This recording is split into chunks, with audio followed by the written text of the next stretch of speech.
Gordon Bryant was 44 years old and worked maintenance at Hawthorne Plaza in Columbus, Ohio. Most people thought he was the kind of husband women settled for after disappointment. He drove a faded 2008 Ford F-150, wore paint-stained work jackets, and carried the same dented metal lunchbox every morning at 6:15. What Vanessa Bryant never noticed was that Gordon had quietly spent 7 years buying pieces of the city around her. The rain tapped softly against the windows of the Veil and Ivory Anniversary Gala as Gordon stepped inside, holding a thick brown legal envelope. Across the ballroom, Ethan Calloway lifted a champagne glass beside Vanessa, just as Gordon saw his own name glowing across the LED screen behind them. If you're watching from somewhere in the world tonight, comment your country and your local time below. And if you enjoy stories about quiet people who refuse to stay underestimated, subscribe to the channel. Tomorrow's story might hit even harder. 7 years earlier, Gordon Bryant still believed silence could protect a marriage. Back then, Vanessa Bryant was running Veil and Ivory out of a tiny rented office above a nail salon near Worthington Mall. The office smelled like fresh paint printer ink and cheap vanilla candles she bought in bulk from Target. She had 2 folding desks, 1 part-time assistant, and a wall covered in magazine clippings from Architectural Digest. Gordon remembered carrying those desks upstairs himself. He remembered assembling every shelf in that office with a scratched yellow drill from Home Depot, while Vanessa sat cross-legged on the floor, sketching layouts on tracing paper. At the beginning, she used to thank him. That stopped around year 2. By then, Veil and Ivory had started appearing in local lifestyle magazines. Vanessa learned how to speak like wealthy people spoke. Slower, cleaner, more polished. She began stretching words like she had grown up around country clubs instead of a split-level house outside Dayton. Gordon noticed it in small moments first. At dinner parties, she stopped introducing him as her husband. "This is Gordon," she would say casually, as if the rest explained itself. Then came the jokes. They keep him around because nobody else knows how to fix those ancient boilers. Or if Gordon ever wore a suit voluntarily, I'd probably faint. People laughed because Vanessa laughed first. Gordon usually smiled politely and kept eating. The first time it happened, they were at a rooftop birthday party in downtown Columbus. A man named Trevor Leeds asked Gordon what he did for work. Maintenance supervisor Gordon answered. Trevor nodded once, already looking away. Vanessa leaned against the bar and added, "Basically, he keeps toilets alive for a living." The group laughed harder than the joke deserved. Gordon remembered the exact sound of ice clinking inside someone's whiskey glass. He also remembered Vanessa not looking at him afterward. That night, Gordon drove home through light rain on Interstate 67, while Vanessa scrolled through Instagram beside him. She never apologized. Over time, the comments became sharper. Sometimes they came disguised as advice. "You should let me handle financial decisions." Or, "You're a good worker, Gordon. Not everybody's meant to build something big." Other times they came out openly cruel. One Sunday afternoon, Vanessa stood in their kitchen wearing white linen pants and reading invoices from her latest project in Upper Arlington. Gordon was under the sink fixing a leaking pipe. "You know what your problem is?" she asked without looking up. Gordon tightened the wrench slowly. "You think hard work automatically means something." Water dripped into the metal bucket beneath the sink. Vanessa continued flipping pages. "But nobody respects effort anymore. They respect results." Gordon wiped his hands with an old towel. "I'm fixing the pipe," he said quietly. "You're always fixing pipes," she replied. The conversation ended there. That was the strange thing about Gordon Bryant. He almost never argued. Not because he was weak, because he had learned early that some people revealed more when nobody interrupted them. So he listened. He listened when Vanessa told friends she felt financially alone. He listened when she mocked his old truck in front of clients. He listened when she began introducing Ethan Calloway as someone who actually understands growth. Ethan arrived during year 5. Tall, expensive haircut, tailored navy coats even in mild weather. He worked commercial real estate consulting around Columbus and talked like every sentence was part of a sales pitch. Gordon disliked him immediately. Not because of jealousy, because Ethan looked at people the way gamblers looked at poker tables. Calculating. Vanessa became different around him. Louder, more ambitious, more embarrassed by Gordon. One Friday evening, Gordon stopped by Vale and Ivory after finishing work at Hawthorne Plaza. He still had grease on his hands from replacing a rooftop HVAC motor. The studio was crowded with clients drinking wine from plastic cups pretending to be crystal. Vanessa spotted Gordon near the entrance. Her smile faded instantly. "You could have texted first," she said under her breath. Gordon held up the takeout bag. "You skipped lunch. I'm busy. You said you wanted food from Moretti's." Vanessa glanced toward her clients, then toward Ethan. Ethan smirked slightly. Vanessa lowered her voice. "Can you not walk in here looking like that?" Gordon looked down at himself. Gray work shirt, dust on his boots, oil stain near the shoulder. "I came straight from work." "I know," she replied sharply. "That's the problem." For 2 seconds, nobody spoke. Music drifted softly through the showroom. A client pretended not to listen while studying fabric samples. Gordon handed Vanessa the food bag anyway, the chicken parmesan still warm. Vanessa took it reluctantly. Ethan stepped closer and extended a hand. "Ethan Calloway." "Gordon." Ethan nodded once. "Vanessa says you're the reliable one." Gordon looked at him carefully. "Reliable's useful." Ethan smiled like he found that amusing. "Depends what game you're playing." Gordon left without answering. Outside, the October air smelled like wet pavement and exhaust fumes. He sat in his truck for nearly a minute before starting the engine. Through the studio window, he could still see Vanessa laughing with Ethan. She hadn't even opened the food. At home, Gordon changed clothes and quietly repaired the loose cabinet hinge Vanessa had complained about for weeks. Then he replaced the broken weather stripping around the back door. Then he sat alone at the kitchen table with a legal pad and began writing numbers.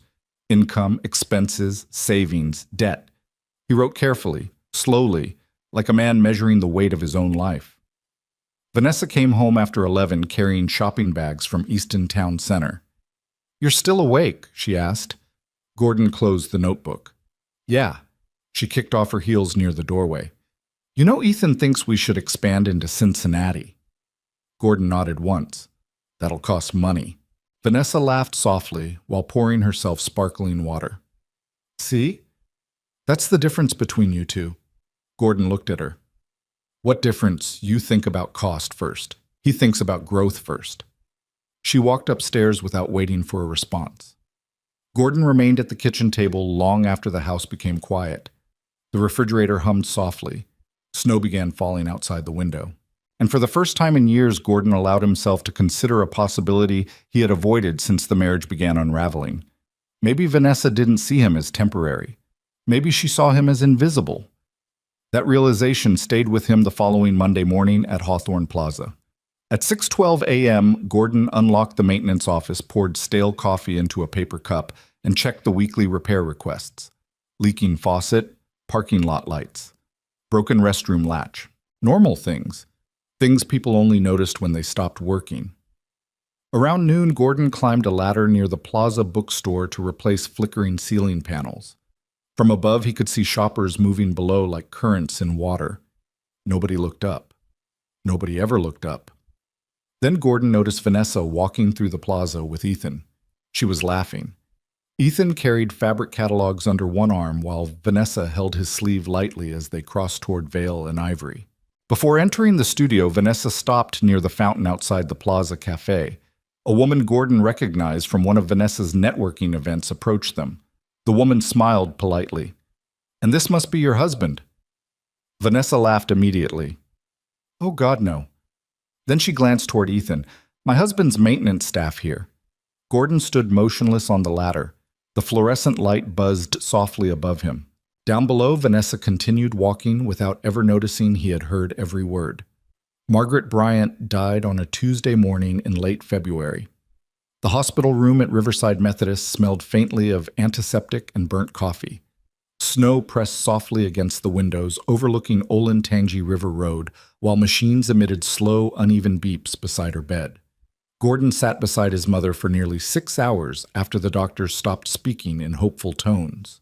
Margaret Bryant had spent 31 years working as a school secretary in Dublin, Ohio. She never earned much money, never traveled, never owned anything expensive. Her entire life fit into practical things: coupon envelopes, church cookbooks, winter gloves hanging beside the back door. But she had always understood people, especially pride. 3 days before she died, she squeezed Gordon's wrist weakly while afternoon sunlight crossed the hospital blanket. "You work too hard for people who don't see you," she whispered. Gordon lowered his head slightly. "She's just stressed." Margaret gave him a tired look that only mothers could give grown sons. "No," she said quietly. "She's comfortable." The sentence stayed with him long after the funeral. The burial took place at Union Cemetery beneath gray Ohio skies. Vanessa wore oversized black sunglasses and spent most of the reception answering business calls near the church hallway. Gordon noticed because he noticed everything. After the guests left, Walter Green approached him near the parking lot. Walter had been Margaret Bryant's attorney for over 20 years. He was 71, walked with a cane, and wore heavy wool coats even indoors. "She left instructions," Walter said.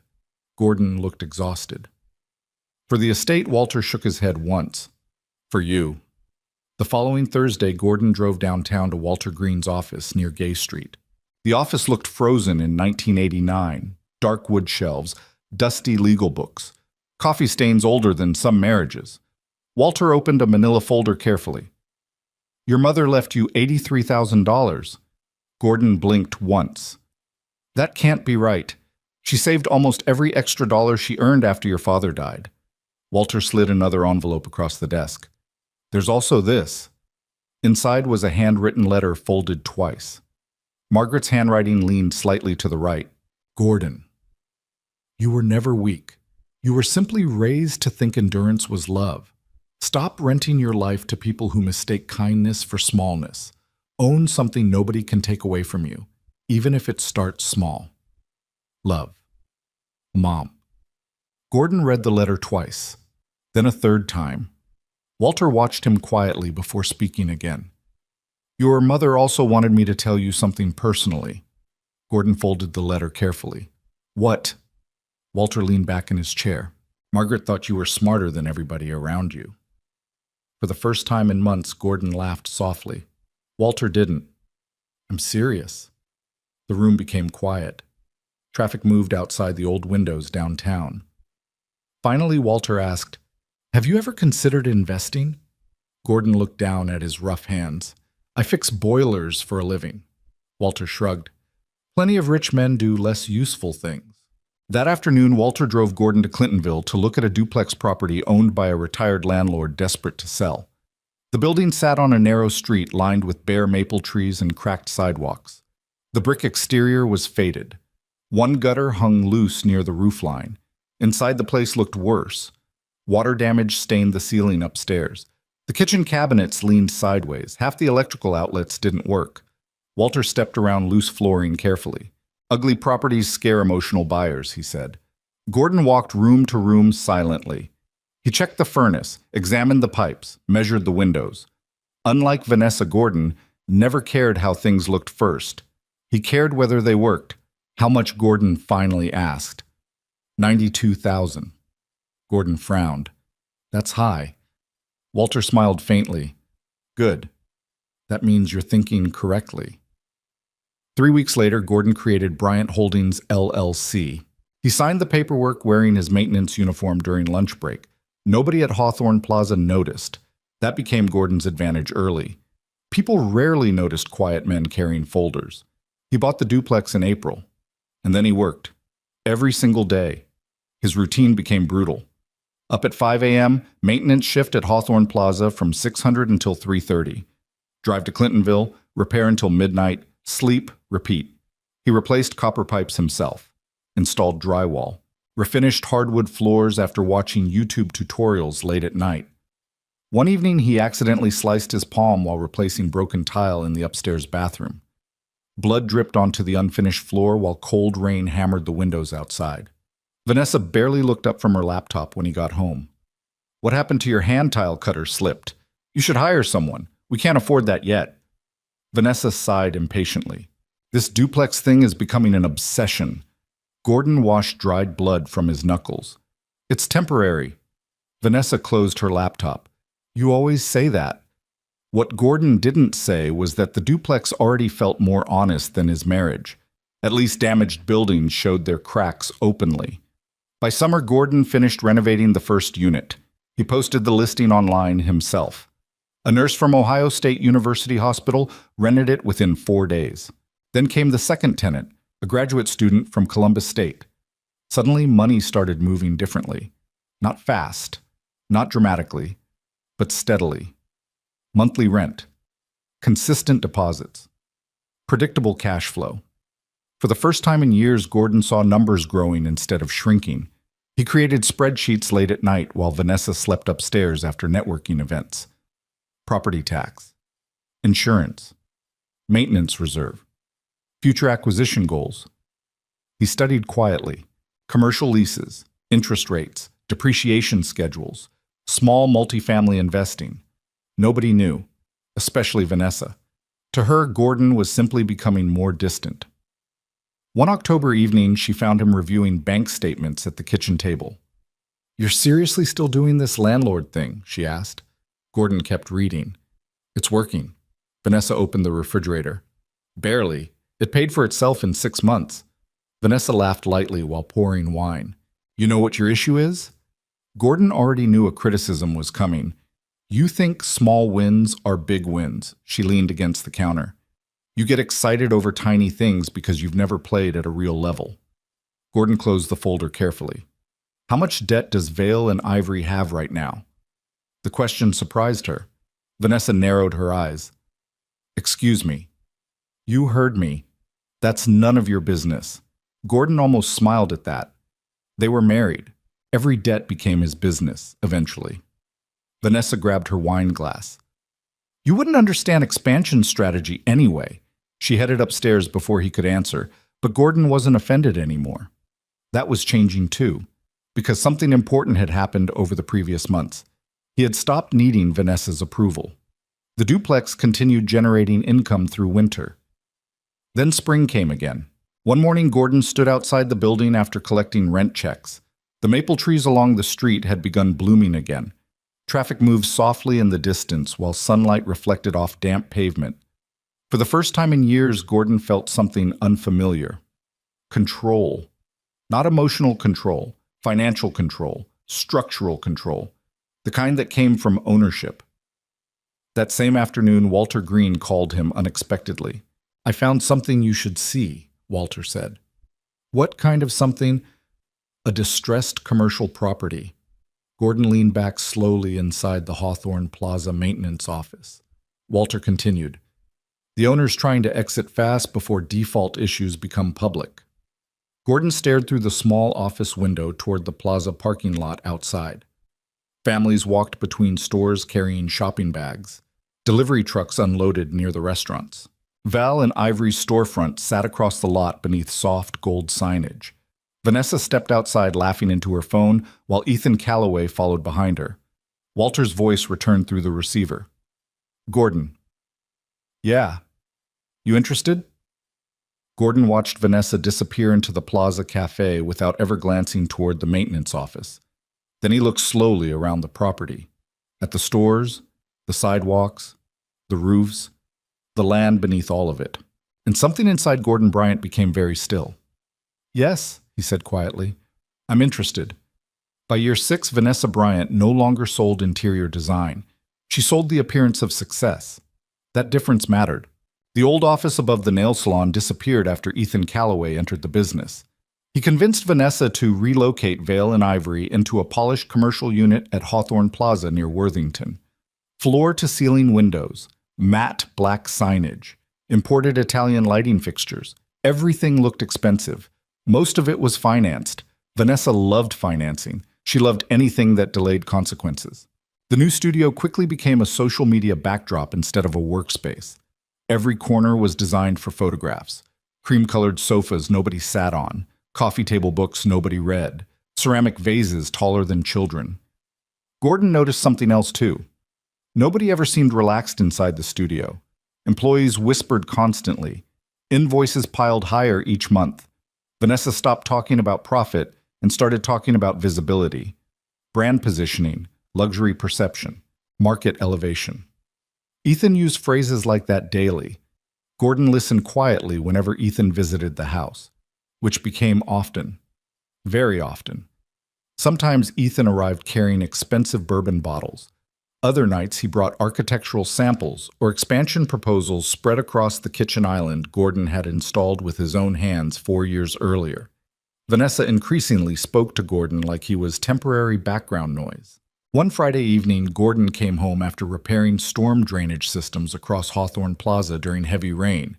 His jeans were soaked nearly to the knees. Inside the house, jazz music played softly while Vanessa and Ethan reviewed presentation slides on the living room television. Neither noticed Gordon immediately. Ethan stood near the fireplace holding a laser pointer. "If you secure Cincinnati by Q3," he said, "you become acquisition material." Vanessa smiled. "That's exactly what I want." Then she noticed Gordon. Her expression tightened. "You're dripping water everywhere." Gordon removed his work gloves slowly. "It's raining.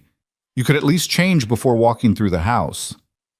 Ethan looked uncomfortable for approximately 2 seconds before returning to confident professionalism. "We were just discussing growth projections." Gordon nodded once. "How much debt are you carrying now?" Vanessa sighed dramatically. "Jesus, Gordon. It's a question. It's called leverage." How much? Vanessa crossed her arms. "You wouldn't understand business scaling." Gordon looked toward the presentation screen. "Projected revenue targets, expansion loans, projected investor dilution, projected future valuation."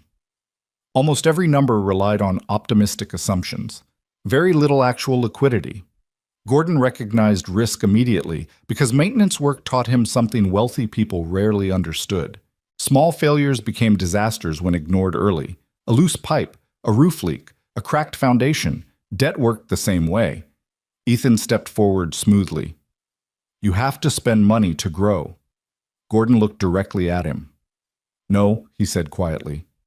"You spend stability to chase growth." The room became silent. Vanessa laughed once. "See, this is why I can't talk business with you." Gordon didn't answer, because arguing with Vanessa had become pointless years ago. She no longer heard disagreement, only resistance, and resistance irritated her. Over the following months, Gordon noticed the changes accelerating. New Range Rover lease, designer furniture delivered weekly, luxury business retreats in Chicago, professional photography shoots for magazines nobody important actually read. Vanessa treated appearances like oxygen. The more attention she received online, the crueler she became at home. One Sunday morning, Gordon was replacing warped fence panels in the backyard when Vanessa stepped outside holding coffee and her phone. "You know," she said casually, "Amanda Reeves asked me yesterday why I'm still married." Gordon kept drilling screws into cedar boards. "What'd you tell her?" Vanessa smirked lightly. "I told her loyalty matters to me." The drill stopped humming. Gordon looked over his shoulder. Vanessa sipped coffee slowly. "What? You think that was kind? I think it was honest." Gordon studied her face carefully. Vanessa genuinely believed she was the generous one in the marriage. That realization bothered him more than the insult itself, because cruelty was easier to understand than entitlement. Later that afternoon, Gordon drove to the duplex in Clintonville. The property now generated enough monthly income to cover itself comfortably. He had refinanced it carefully 6 months earlier after increasing its value through renovations. Walter Green helped structure everything through Bryant Holdings. Legally clean, quiet, invisible. That invisibility became Gordon's greatest advantage. Nobody paid attention to men who wore faded work boots. At the duplex, Gordon repaired a tenant's garbage disposal while listening to local business radio in the kitchen. Commercial property rates in Columbus were shifting. Several older retail centers were under pressure due to refinancing problems after rising interest rates. One name caught Gordon's attention immediately: Hawthorne Plaza. He turned the volume louder. The host mentioned possible restructuring discussions involving the ownership group. Gordon stood motionless beside the sink. The disposal motor hummed softly in pieces on the counter. Hawthorne Plaza, the place where he worked every day, the place where Vanessa's studio operated, the place Ethan bragged about during investor dinners. Gordon finished the repair quietly before driving downtown to Walter Green's office without calling ahead. Walter looked mildly surprised when Gordon entered. "You look serious." "I heard about Hawthorne." Walter removed his glasses slowly. "So you're paying attention now. Tell me." Walter motioned toward a chair. The ownership group overleveraged during renovations 3 years ago. Rising rates hurt them badly. How badly? Walter opened a folder. Bad enough they may sell portions of the property below market value to avoid default exposure. Gordon sat silently. Walter watched him carefully. You understand commercial real estate isn't emotional. Right, I know. If you buy into this, you become responsible for tenants, infrastructure, liabilities, leases. I know. Walter leaned back slightly. What exactly are you thinking? Gordon stared through the office window toward downtown Columbus traffic below. Then he asked the question calmly. How much would it take? 3 weeks later, Gordon began studying Hawthorne Plaza differently. Not as maintenance staff, as an owner would. He examined drainage patterns during storms, tenant traffic during lunch hours, parking flow on weekends, roof conditions, delivery schedules, vacancy risks. The plaza remained busy almost constantly. Families visited the restaurants nightly. The pharmacy anchored reliable traffic. Vale and Ivory attracted wealthy suburban clients. It was valuable land disguised as ordinary retail space. Meanwhile, Vanessa remained completely unaware. One evening, she hosted a networking mixer inside Vale and Ivory. Gordon stayed late repairing exterior lighting near the parking lot. Through the large studio windows, he watched guests laugh beneath hanging chandeliers, while servers carried champagne trays between furniture displays. Vanessa stood at the center of the room wearing a fitted white blazer. Confident, beautiful, cold. At one point, Ethan placed his hand lightly against the small of her back while speaking to investors. The touch lasted slightly too long. Gordon noticed. So did nobody else. Near 9:30 p.m., Vanessa stepped outside for air while Gordon packed tools into the maintenance cart. She barely looked at him. You're still here, replacing ballast wiring. Vanessa checked her reflection in the glass storefront. You know what Ethan said tonight? Gordon waited. He said successful men eventually stop working with their hands. Gordon locked the toolbox carefully. Did he? Vanessa smiled faintly. I think he's right. Then she walked back inside beneath the gold veil and ivory sign glowing against the night. Gordon remained alone in the parking lot. Cold wind moved wrappers across the pavement. Above him, several rooftop HVAC systems vibrated softly in the darkness. For years, Gordon Bryant had repaired buildings other people owned. He had fixed leaks for landlords, protected investments for strangers, maintained properties while being treated like part of the equipment itself. But now for the first time he understood something clearly. The people mocking him only controlled appearances. The people who owned the ground controlled everything else. The following morning, Walter Green called just after 7 a.m. I spoke to the brokers, Walter said. Gordon tightened his grip on the phone. And there's an opening to acquire majority interest in Hawthorne Plaza. Gordon looked across the parking lot outside the maintenance office. Vanessa's Range Rover pulled into her reserved spot near Vale and Ivory.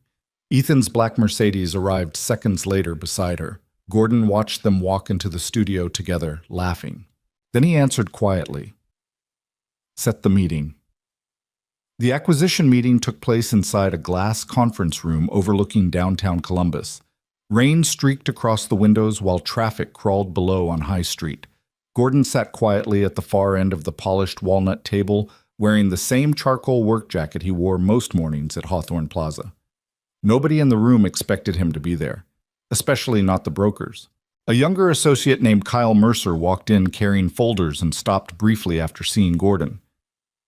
I think maintenance is downstairs, Kyle said politely. Walter Green didn't even look up from his paperwork. He's the buyer.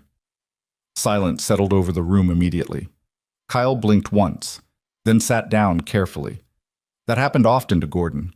People made decisions about him within 5 seconds. His boots, his hands, his truck, his silence. None of them understood how dangerous patience became when combined with observation. The owner group for Hawthorne Plaza appeared exhausted before negotiations even started. 3 partners sat across from Gordon wearing expensive suits and strained expressions. One of them, Richard Vale, loosened his tie repeatedly during discussions. Their problem was obvious: debt pressure, variable rate refinancing, vacancy concerns, deferred maintenance costs. They had expanded too aggressively during cheap money years, and now needed liquidity before the banks tightened further. Gordon listened for nearly 40 minutes without interrupting. Numbers moved across presentation screens, projected recovery scenarios, traffic studies, revenue estimates. Walter occasionally leaned toward Gordon and whispered legal clarifications. Finally, Richard folded his hands together. So he said carefully, "Bryant Holdings is interested in majority acquisition." Gordon nodded once. "What exactly does Bryant Holdings do?" Walter answered calmly. "Property investment."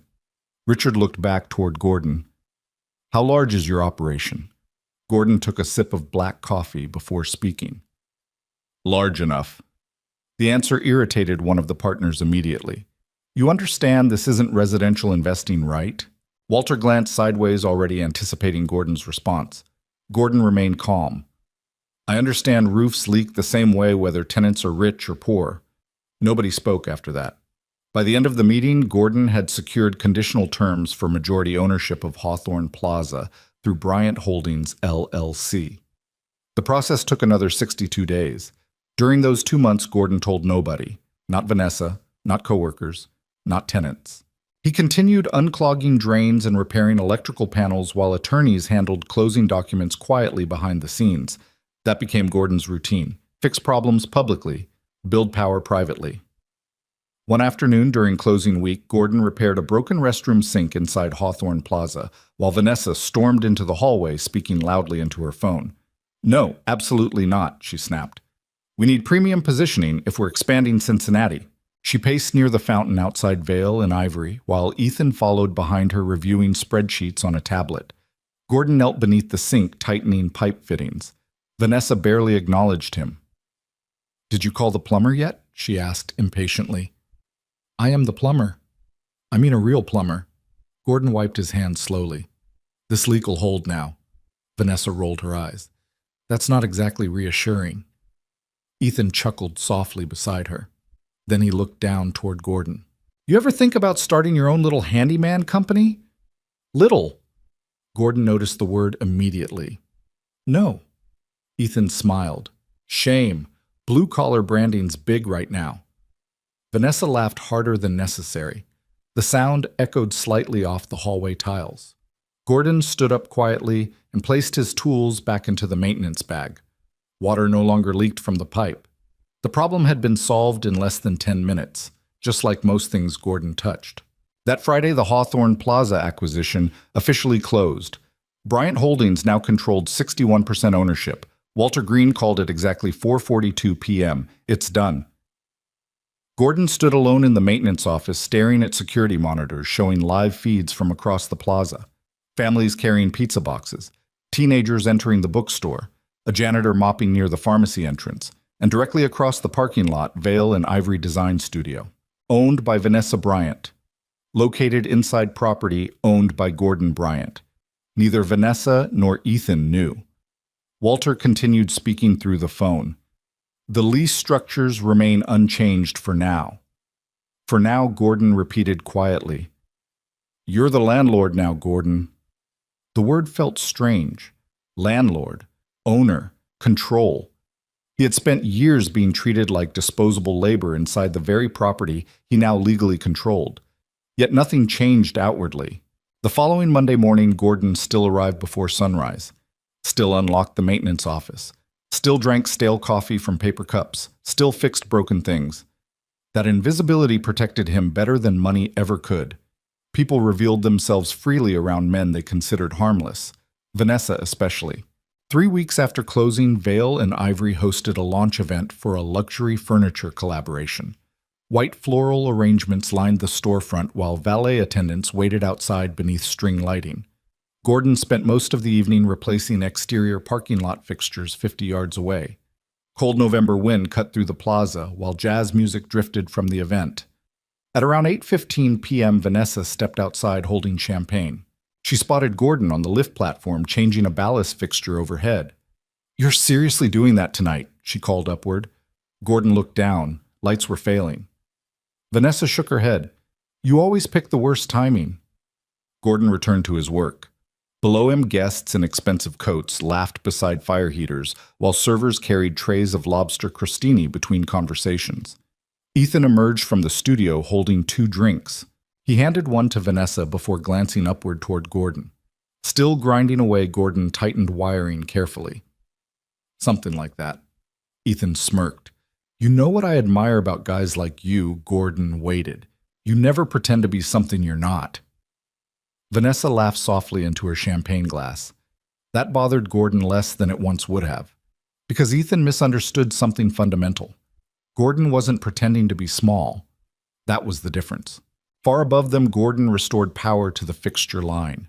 One by one, warm lights flickered back across the parking lot. Guests applauded lightly without realizing who had fixed them. Nobody looked up. Again. Later that night, Gordon walked through the empty plaza after most stores closed. The air smelled faintly of wet asphalt and restaurant grease drifting from ventilation systems overhead. He checked locks personally, inspected loading docks, reviewed maintenance reports. Not because he had to anymore, because ownership changed the way he saw everything. Every cracked tile represented future cost. Every successful tenant represented stable cash flow. Every lease expiration represented leverage, especially Vanessa's. He eventually stopped outside Vale and Ivory. The gold signage glowed softly against dark glass. Inside, Vanessa and Ethan stood alone near the showroom counter reviewing papers together. Vanessa leaned against him slightly while laughing at something on his laptop. Gordon watched for a long moment through reflections on the glass. Then Ethan touched her wrist. Small gesture. Intimate. Comfortable. Vanessa didn't pull away. Gordon felt something then. Not rage. Not heartbreak. Confirmation. Quiet confirmation. He walked away without entering. At home later that night, Vanessa returned around midnight, smelling faintly of expensive perfume and champagne. Gordon sat at the kitchen table reviewing commercial insurance documents. You missed the event, Vanessa said while removing earrings. I was there. You know what I mean. Gordon continued reading. Vanessa poured herself sparkling water. Ethan thinks we should open Nashville next year. That expensive... You sound scared every time I mention growth. Gordon finally looked up at her. No, he said calmly. I just notice when people build faster than they can stand. Vanessa frowned slightly. What's that supposed to mean? But Gordon had already returned to the documents, and for the first time in their marriage, Vanessa looked uncertain during one of their conversations, only for a second. Then it disappeared. She still believed Gordon Bryant was just maintenance staff, still believed he repaired things for other people, still believed ownership belonged to louder men. Across Columbus, Bryant Holdings quietly continued expanding, while Gordon carried toolboxes through hallways nobody important noticed. And every single day, Vanessa walked across property her husband owned, without knowing she was already standing inside his world. The dinner at Kingsley's Steakhouse happened 3 weeks before Christmas. Snow covered downtown Columbus in thin gray layers, while valet attendants in black coats hurried between headlights and falling ice. Inside Kingsley's, the lighting was warm and low, designed to make expensive people feel even more expensive. Vanessa reserved the private upstairs dining room for 14 guests, investors, local developers, 2 social media influencers from Cincinnati, a regional furniture distributor, and Ethan Calloway sitting directly beside her. Gordon almost hadn't come. Vanessa invited him only 2 days earlier, and even then it sounded more like obligation than sincerity. Try not to wear work clothes, she said while applying makeup in the bathroom mirror. Gordon simply nodded. Now he sat near the far end of the long walnut table wearing a charcoal button-down shirt and dark blazer he'd owned for nearly 9 years. Not fashionable, not impressive, but clean. The conversations around him moved quickly. Commercial leases, luxury branding, expansion markets, high-end residential trends. People spoke in polished half-sentences while servers refilled wine glasses every 10 minutes. Gordon noticed how often nobody finished a thought honestly. Vanessa thrived in rooms like this. Her posture changed around wealthy people. Straighter spine, softer laugh, more eye contact.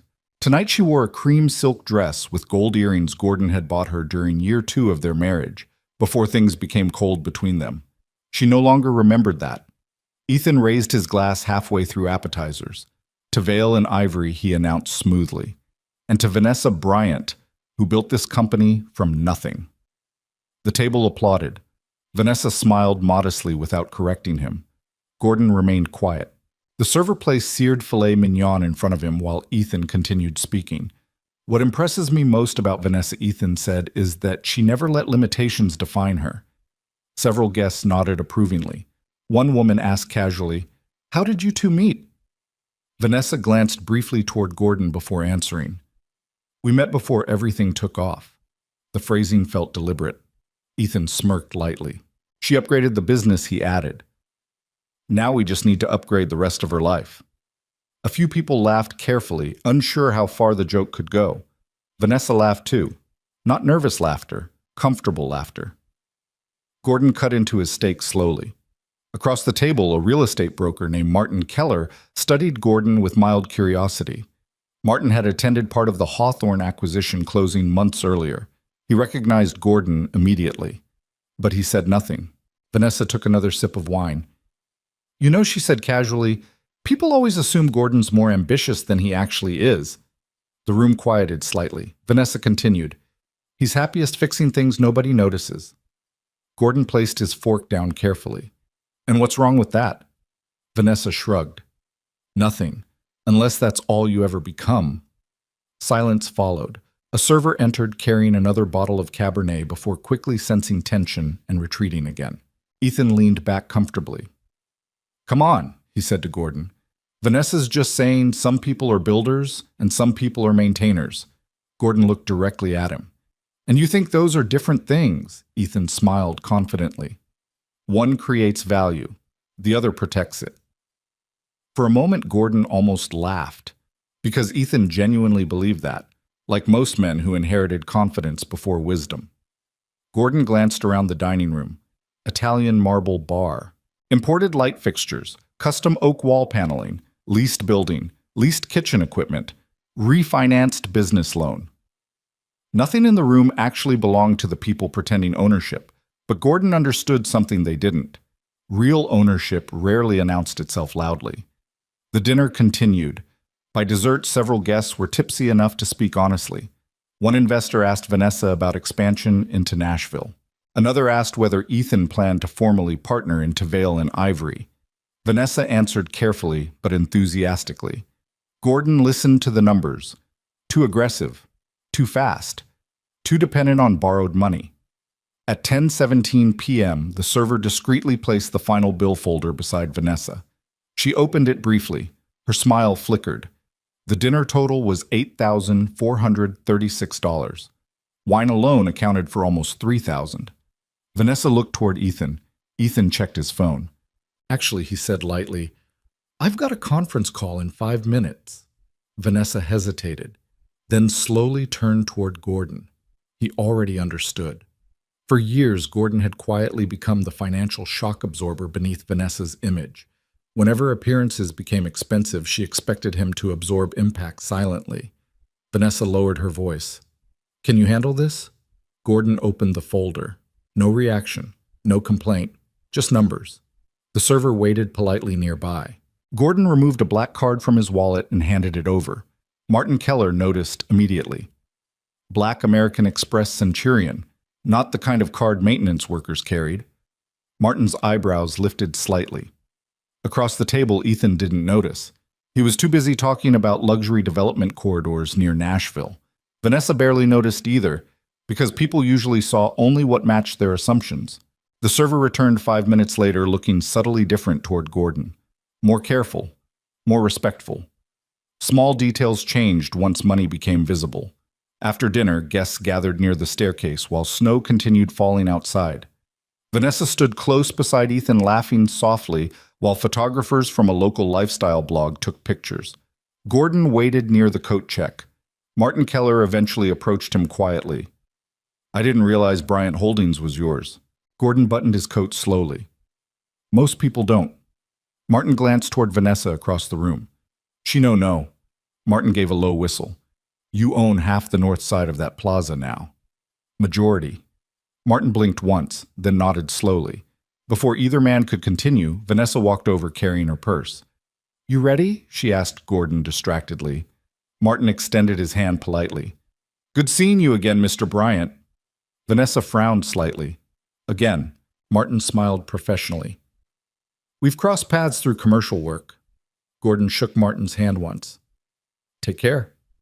Vanessa remained silent until they reached the parking garage. Snow crunched beneath their shoes while distant traffic echoed through concrete levels overhead. Inside the Range Rover, Vanessa finally spoke.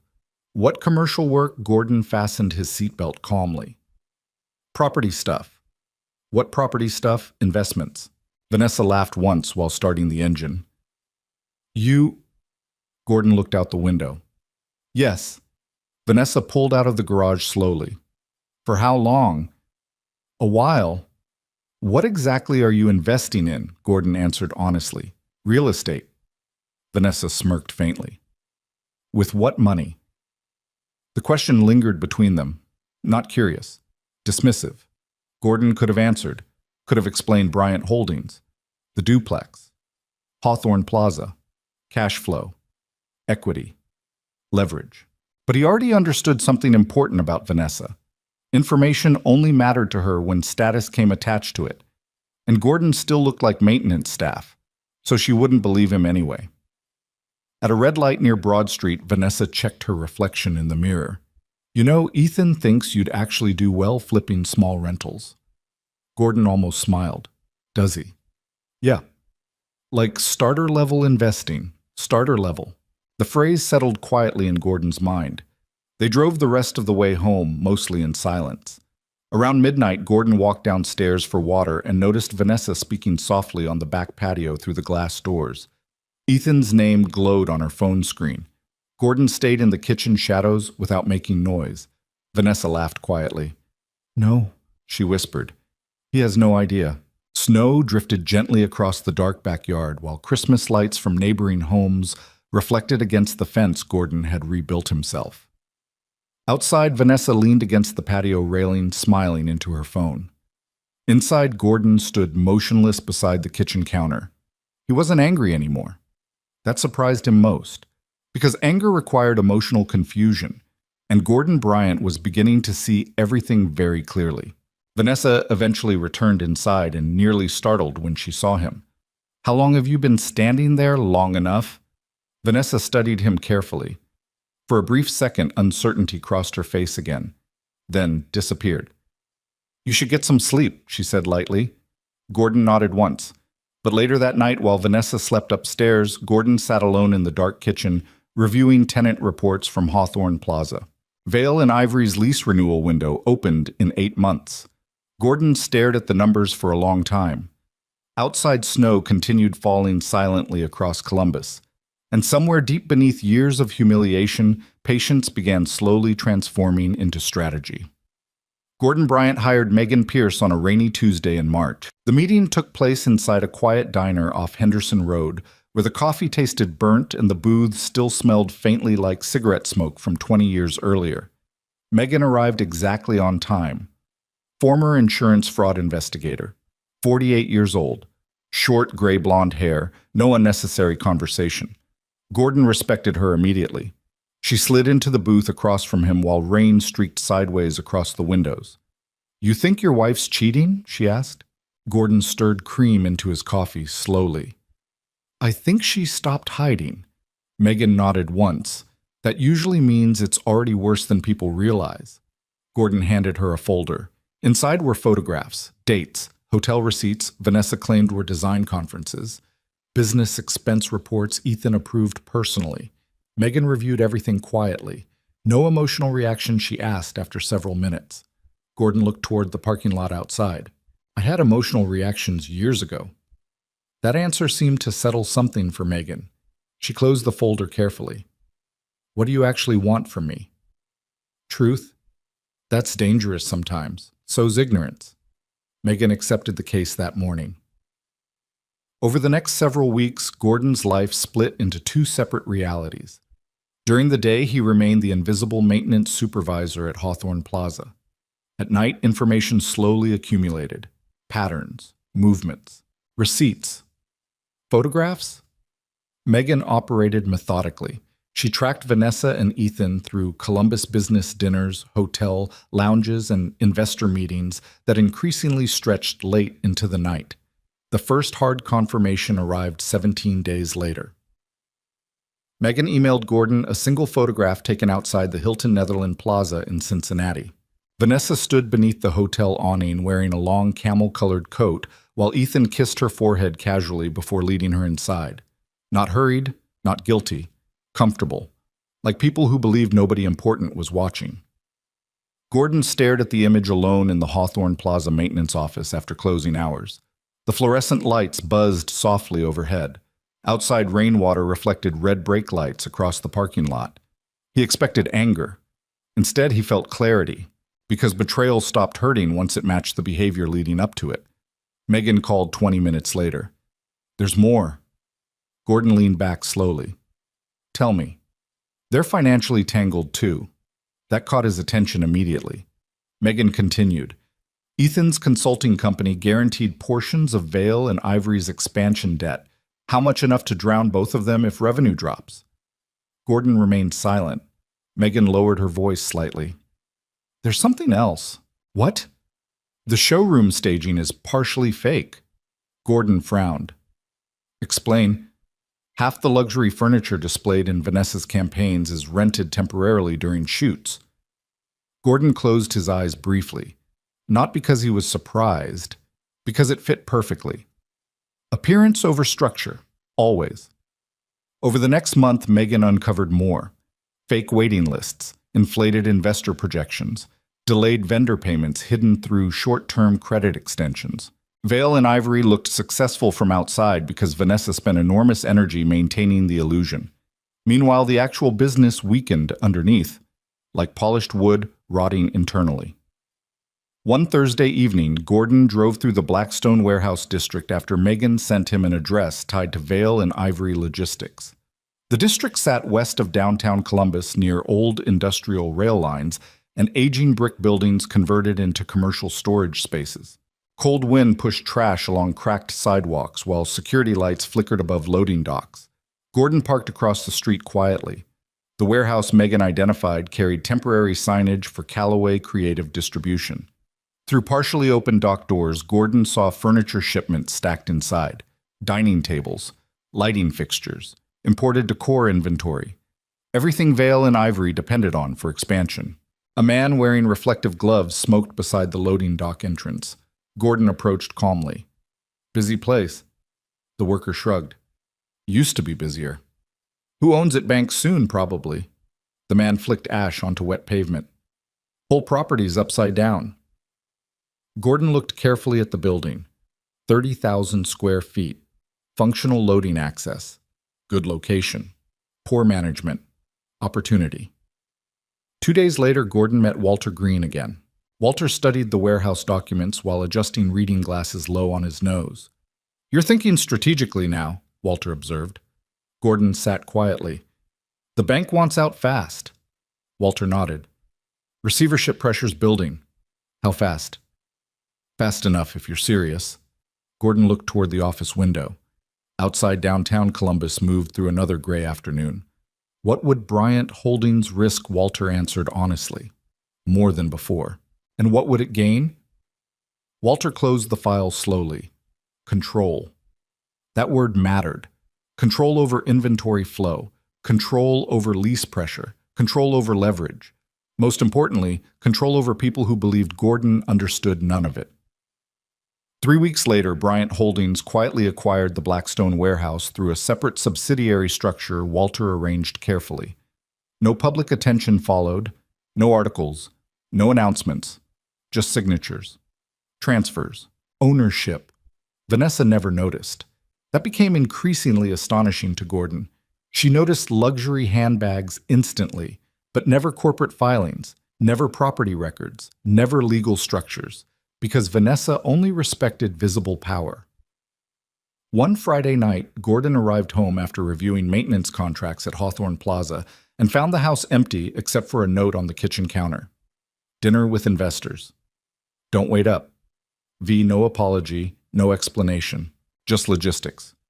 Gordon folded the note once and placed it beside the sink. At 11:46 p.m., Megan texted him. Need to talk. Call me. Gordon stepped outside onto the dark patio before dialing. You okay? Megan asked immediately. I'm fine. That's not why I called. Wind moved through the backyard fence Gordon rebuilt years earlier. What happened? Megan paused briefly. They're in Cincinnati again. Gordon waited. The Grand Monarch Hotel. Another pause. This time I have room access photos. Gordon closed his eyes once, not from pain, from finality. Megan emailed the files while they spoke. Gordon opened them slowly. Vanessa. Ethan. Hotel suite hallway. Hands intertwined. Kissing near the elevator. Time-stamped evidence. Clear. Undeniable. Megan spoke carefully. I've done this work a long time. Usually people either explode or collapse after seeing proof. Gordon stared at the photographs beneath patio light shadows. What did you do? She asked quietly. When someone betrayed you. Gordon thought for several seconds. Nothing. That doesn't sound healthy. No, Gordon replied calmly. It sounds finished. Inside the house, silence filled the rooms Vanessa once obsessed over decorating. Imported marble countertops, designer pendant lighting, custom cabinetry. All financed partly through a life she claimed Gordon contributed nothing to. Yet Gordon remembered installing half the recessed lighting himself during renovations. He remembered building the patio, repairing drywall after pipe leaks, replacing roof shingles during storms, maintaining structure while Vanessa curated appearances. And now another realization settled quietly into place. Vanessa didn't only underestimate him emotionally, she underestimated him legally, financially, strategically. That mistake would matter soon. The following Monday morning, Gordon visited the Blackstone warehouse personally for the first time as owner. The building smelled like sawdust, diesel fuel, and cold concrete. Workers moved inventory across loading bays while forklifts beeped through narrow aisles. Nobody recognized Gordon. They assumed he was maintenance again. He preferred it that way. The operations manager approached holding a clipboard. You hear about the roof inspection? Gordon looked upward at steel beams crossing the ceiling. Something like that. He walked slowly through the warehouse, studying every detail. Inventory organization, shipping schedules, vendor labels. Vale and Ivory accounted for nearly 40% of stored goods. That dependency gave Gordon more leverage than Vanessa realized. Near the rear loading section, Gordon spotted Ethan unexpectedly stepping out of a glass office speaking into his phone. Ethan froze briefly after recognizing him, then recovered quickly. Gordon. Ethan. What are you doing here? Gordon looked around calmly, checking property conditions. Ethan frowned slightly. What property? For 1 second, Gordon considered telling him, considered watching understanding arrive in real time. But patience remained more useful than satisfaction, so Gordon simply adjusted his gloves. Maintenance never ends. Then he walked past him. Behind Gordon, Ethan still looked confused, and for the first time in years, Gordon Bryant felt the balance shifting, not emotionally, structurally, quietly, permanently. Rebecca Holloway's office overlooked the Scioto River from the 21st floor of a downtown Columbus building made almost entirely of glass and steel. Everything inside her office was precise. Straight lines. Dark wood. No family photographs. No decorative clutter. Even the pens on her desk aligned perfectly beside legal pads. Gordon Bryant respected that immediately. Rebecca did not waste motion. Or words. She read through Megan Pierce's investigation files in complete silence for nearly 40 minutes while Gordon sat across from her watching rain move across the windows behind the skyline. Photographs, hotel records, financial statements, corporate filings, leases, debt obligations. When Rebecca finally spoke, her voice remained calm. Your wife is reckless. Gordon nodded once. She thinks emotionally, Rebecca continued. That's expensive. She separated several papers from the stack. But the affair isn't actually the biggest issue here. Gordon leaned back slightly. What is Rebecca tapped one finger against a highlighted financial statement from Vale and Ivory? Exposure. She slid the document across the desk. Your wife and Ethan Callaway over-leveraged expansion debt based on projected growth that never materialized. Gordon studied the numbers quietly. Projected revenue, delayed vendor payments, ballooning credit obligations. Rebecca continued, if this turns hostile publicly, investors panic first, then lenders. Gordon looked up. I'm not trying to destroy her. Rebecca held his gaze evenly. That's good. Because courts punish emotional revenge. The room became quiet. Far below, traffic moved slowly through wet downtown streets. Rebecca closed one folder and opened another. Tell me exactly what assets you personally control. Gordon listed them calmly. The duplex, Bryant Holdings, majority ownership of Hawthorne Plaza, the Blackstone warehouse, several smaller investment units Walter Green had helped him acquire quietly over the previous 18 months. Rebecca listened carefully without interrupting. When Gordon finished, she removed her glasses slowly. Does Vanessa know any of this? No, Rebecca almost smiled. That may be the first intelligent thing either of you has done in years. Over the next 2 hours, Rebecca explained strategy with clinical precision. Separate emotional injury from legal exposure. Document everything. Transfer nothing suspiciously. Touch no shared accounts without paper trails. Communicate calmly. Never threaten. Never confess knowledge too early. Why? Gordon asked. Rebecca leaned forward slightly. Because people reveal themselves fastest when they feel safe. That sentence stayed with Gordon afterward, because Vanessa already felt safe. Safe mocking him, safe underestimating him, safe cheating on him, safe believing Gordon Bryant would always absorb humiliation quietly. Rebecca organized everything into categories: personal assets, business assets, shared liabilities, potential exposure risks. At one point, she paused while reviewing the Hawthorne Plaza lease documents. Then she looked directly at Gordon. Your wife has no idea she's leasing from you. No. And Ethan? No. Rebecca nodded slowly. That changes leverage considerably. Gordon looked toward the rain outside. I haven't used it. That's why you still have control. The sentence landed heavily. Because Rebecca understood something Megan already noticed. Gordon's restraint was not weakness anymore. It was discipline. Over the following weeks, Gordon's life became almost mechanical. Morning maintenance rounds at Hawthorne Plaza, afternoon property reviews, evening meetings with Rebecca or Walter.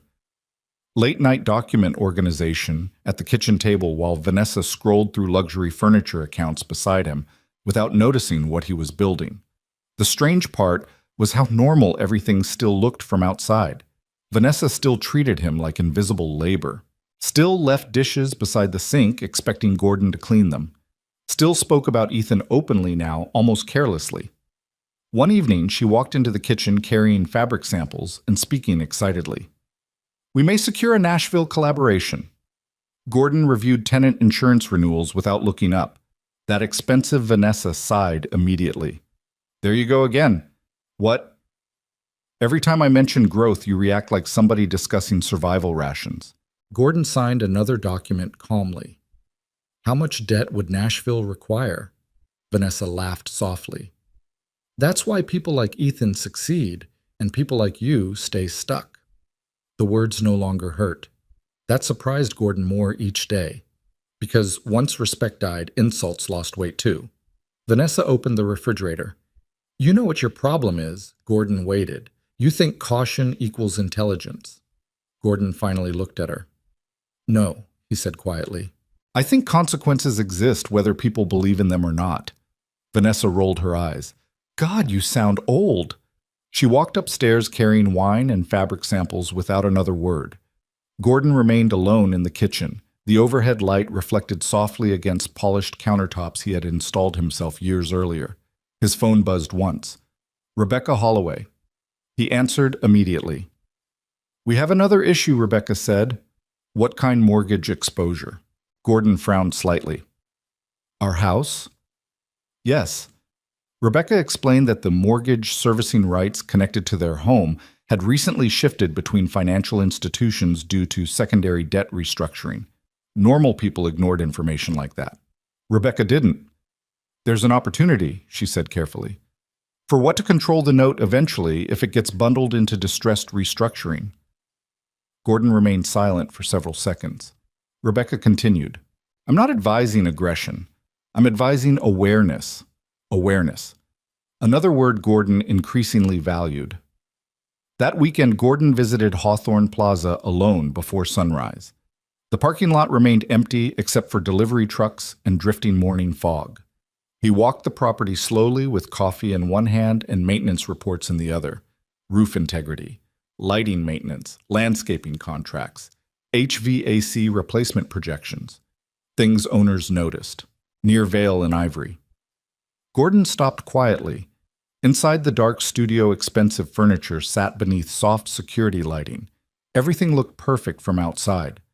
But Gordon now understood the truth beneath it. Debt, leverage, appearance, weak structure hidden behind elegant surfaces. Almost exactly like his marriage. His phone vibrated again. Megan Pierce, you free to talk? She asked. Yeah.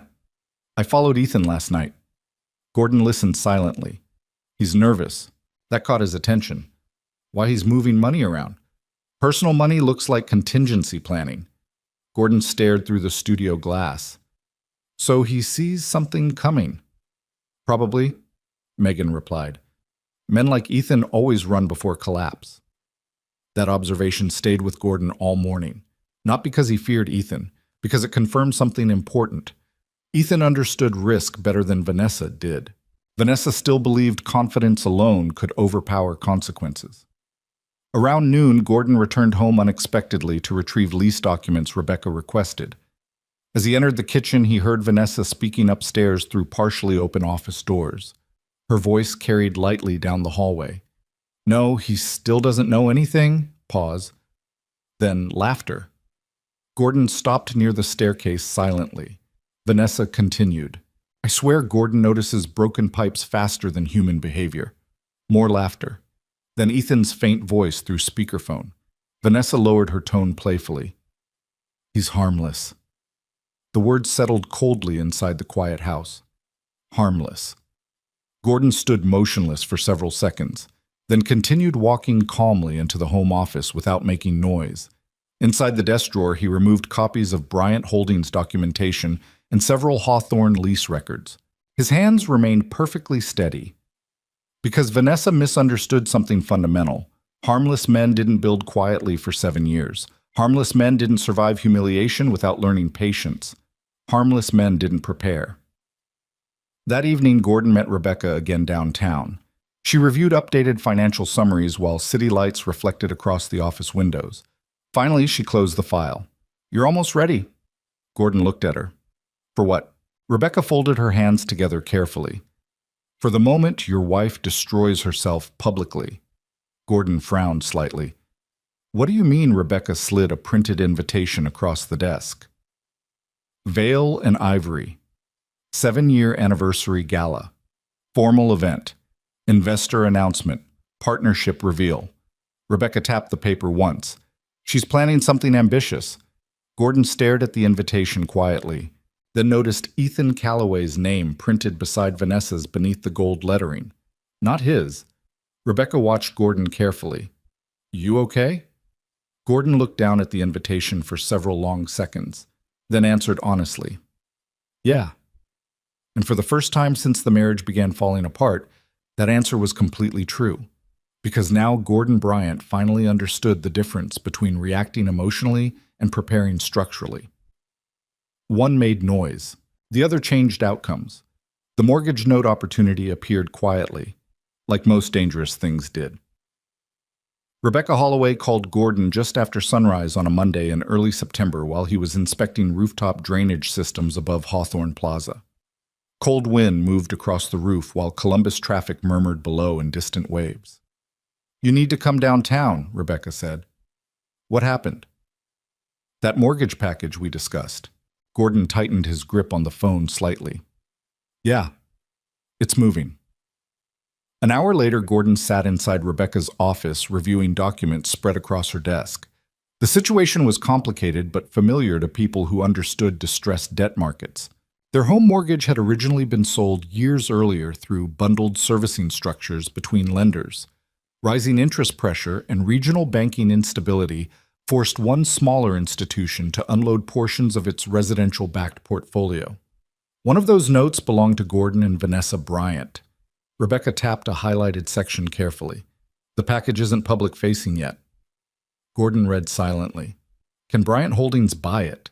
Not directly, Rebecca answered. Too obvious. Gordon looked up. Then how Rebecca slid another folder across the desk. A secondary acquisition vehicle. Gordon understood immediately.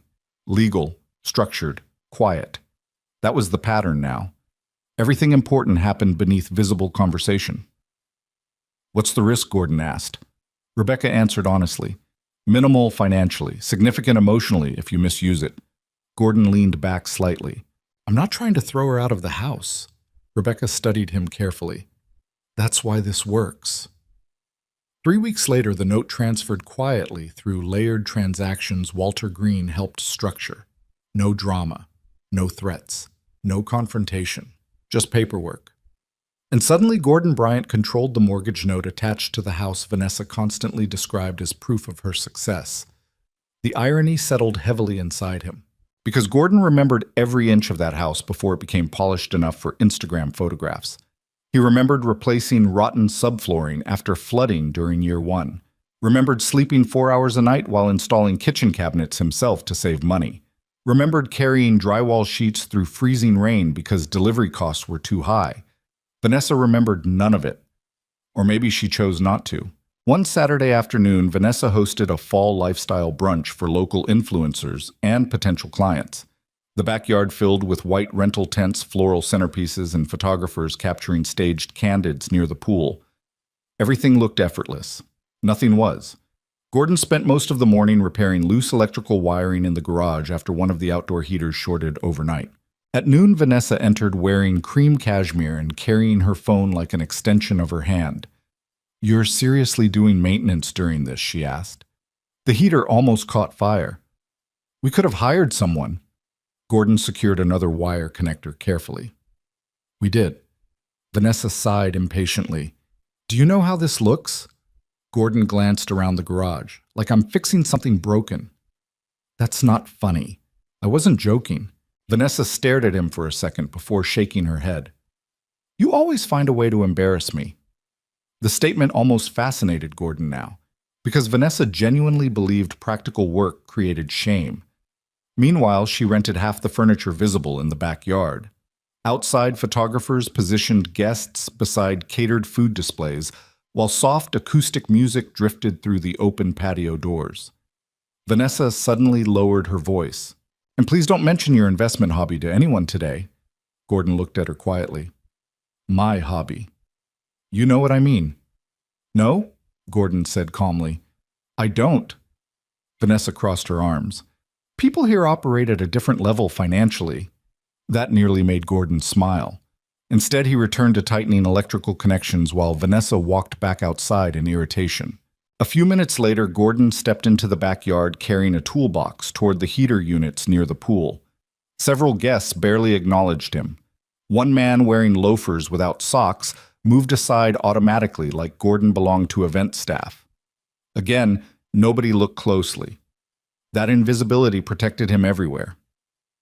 Near the pool bar, Ethan stood speaking with 2 real estate developers from Cincinnati.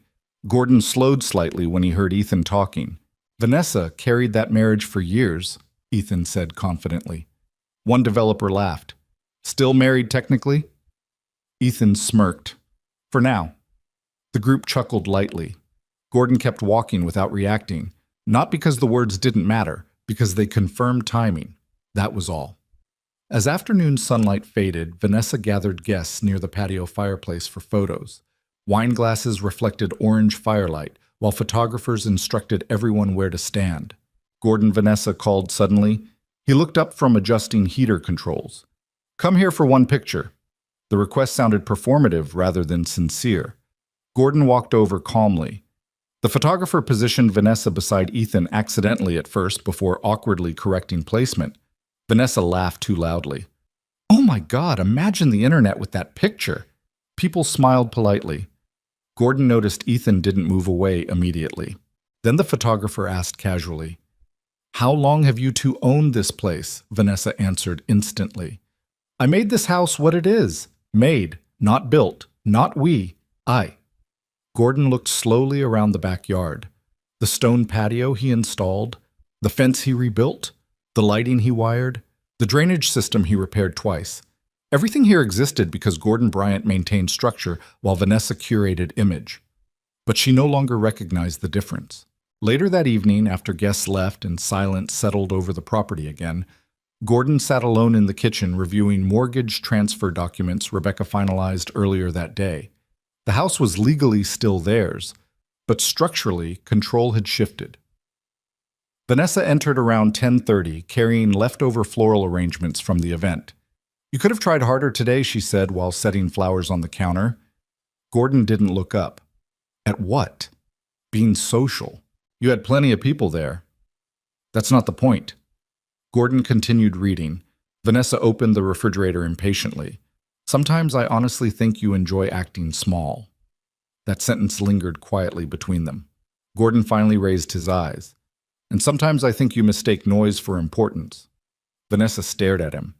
The answer clearly surprised her, because Gordon almost never pushed back directly. "What's that supposed to mean?" Gordon closed the folder slowly. "It means expensive things aren't always valuable." Vanessa laughed once. "Okay, philosopher." Then she grabbed a bottle of sparkling water and headed upstairs. But Gordon noticed something new before she disappeared. Uncertainty. Tiny. Brief. But real. Because Gordon's tone had changed over recent months. Calmer. More detached. Like a man no longer asking permission to exist. The following Tuesday, Gordon met Rebecca and Walter together at a private conference room downtown. Documents covered the table in organized stacks. Lease agreements, asset schedules, financial exposure charts. Rebecca reviewed timelines carefully. "We're approaching the point where everything intersects," she said. Walter adjusted his glasses. "Hawthorne leases. Warehouse dependency. Shared debt exposure." Rebecca nodded. "And the anniversary gala?" Gordon sat silently listening. Rebecca looked directly at him. "I need to ask something clearly." Gordon waited. "When the reveal happens, what exactly do you want?" The question mattered, because revenge and resolution looked similar from distance. Gordon thought carefully before answering. "I want the truth to stop hiding." Neither Rebecca nor Walter spoke for several seconds. Finally, Walter gave a slow nod. That he said quietly is probably the first healthy answer anybody's given in this office all month. Later that evening, Gordon returned to Hawthorne Plaza after closing hours. Most storefronts were dark, except for Vale and Ivory. Inside, Vanessa and Ethan stood near display tables reviewing gala plans beneath soft chandelier lighting. Large gold letters stretched across a printed backdrop. Vale and Ivory. 7 years of vision. Gordon watched from the parking lot shadows for a moment. 7 years. That number mattered too. 7 years of humiliation. 7 years of preparation. 7 years of being treated like invisible maintenance staff while quietly building ownership beneath their feet. Inside the studio, Vanessa laughed at something Ethan whispered into her ear. Then Ethan wrapped an arm lightly around her waist. Comfortable again. Confident again. Neither noticed Gordon standing outside. Neither understood how much had already changed. Above the storefront, security lights hummed softly across property Gordon owned. And deep beneath the polished illusion, Vanessa spent years creating the structure had already shifted into his hands completely. She just hadn't felt the ground move yet. The anniversary gala began at 7 p.m. on a cold Thursday in October. By 6:15, Hawthorne Plaza already looked transformed. Valet stands lined the entrance beneath gold-lit banners displaying the Vale and Ivory logo. White floral arches framed the main walkway, while rented heaters pushed warm air into the autumn night. Everything about the event screamed success. Expensive success. Manufactured success. Gordon Bryant arrived alone at 6:42 p.m., driving the same faded Ford F-150 he'd owned for nearly a decade. The valet attendant hesitated briefly before taking the keys. Not because the truck was old, because it looked out of place beside the BMW's Range Rovers and black Escalades filling the plaza. Gordon noticed the hesitation. He noticed everything. He stepped out wearing a charcoal suit slightly older than current fashion, polished black shoes, and a dark wool overcoat against the Ohio wind. In his left hand, he carried a thick brown legal envelope. Rain mist drifted softly through the parking lot lights, while distant music echoed from the gala entrance. For a moment, Gordon stood still near the fountain outside Hawthorne Plaza. 7 years. That number moved through him quietly. 7 years of ridicule disguised as sophistication. 7 years of repairing structures while Vanessa performed ownership inside them. 7 years of being treated like a placeholder inside his own marriage. Then Gordon walked inside.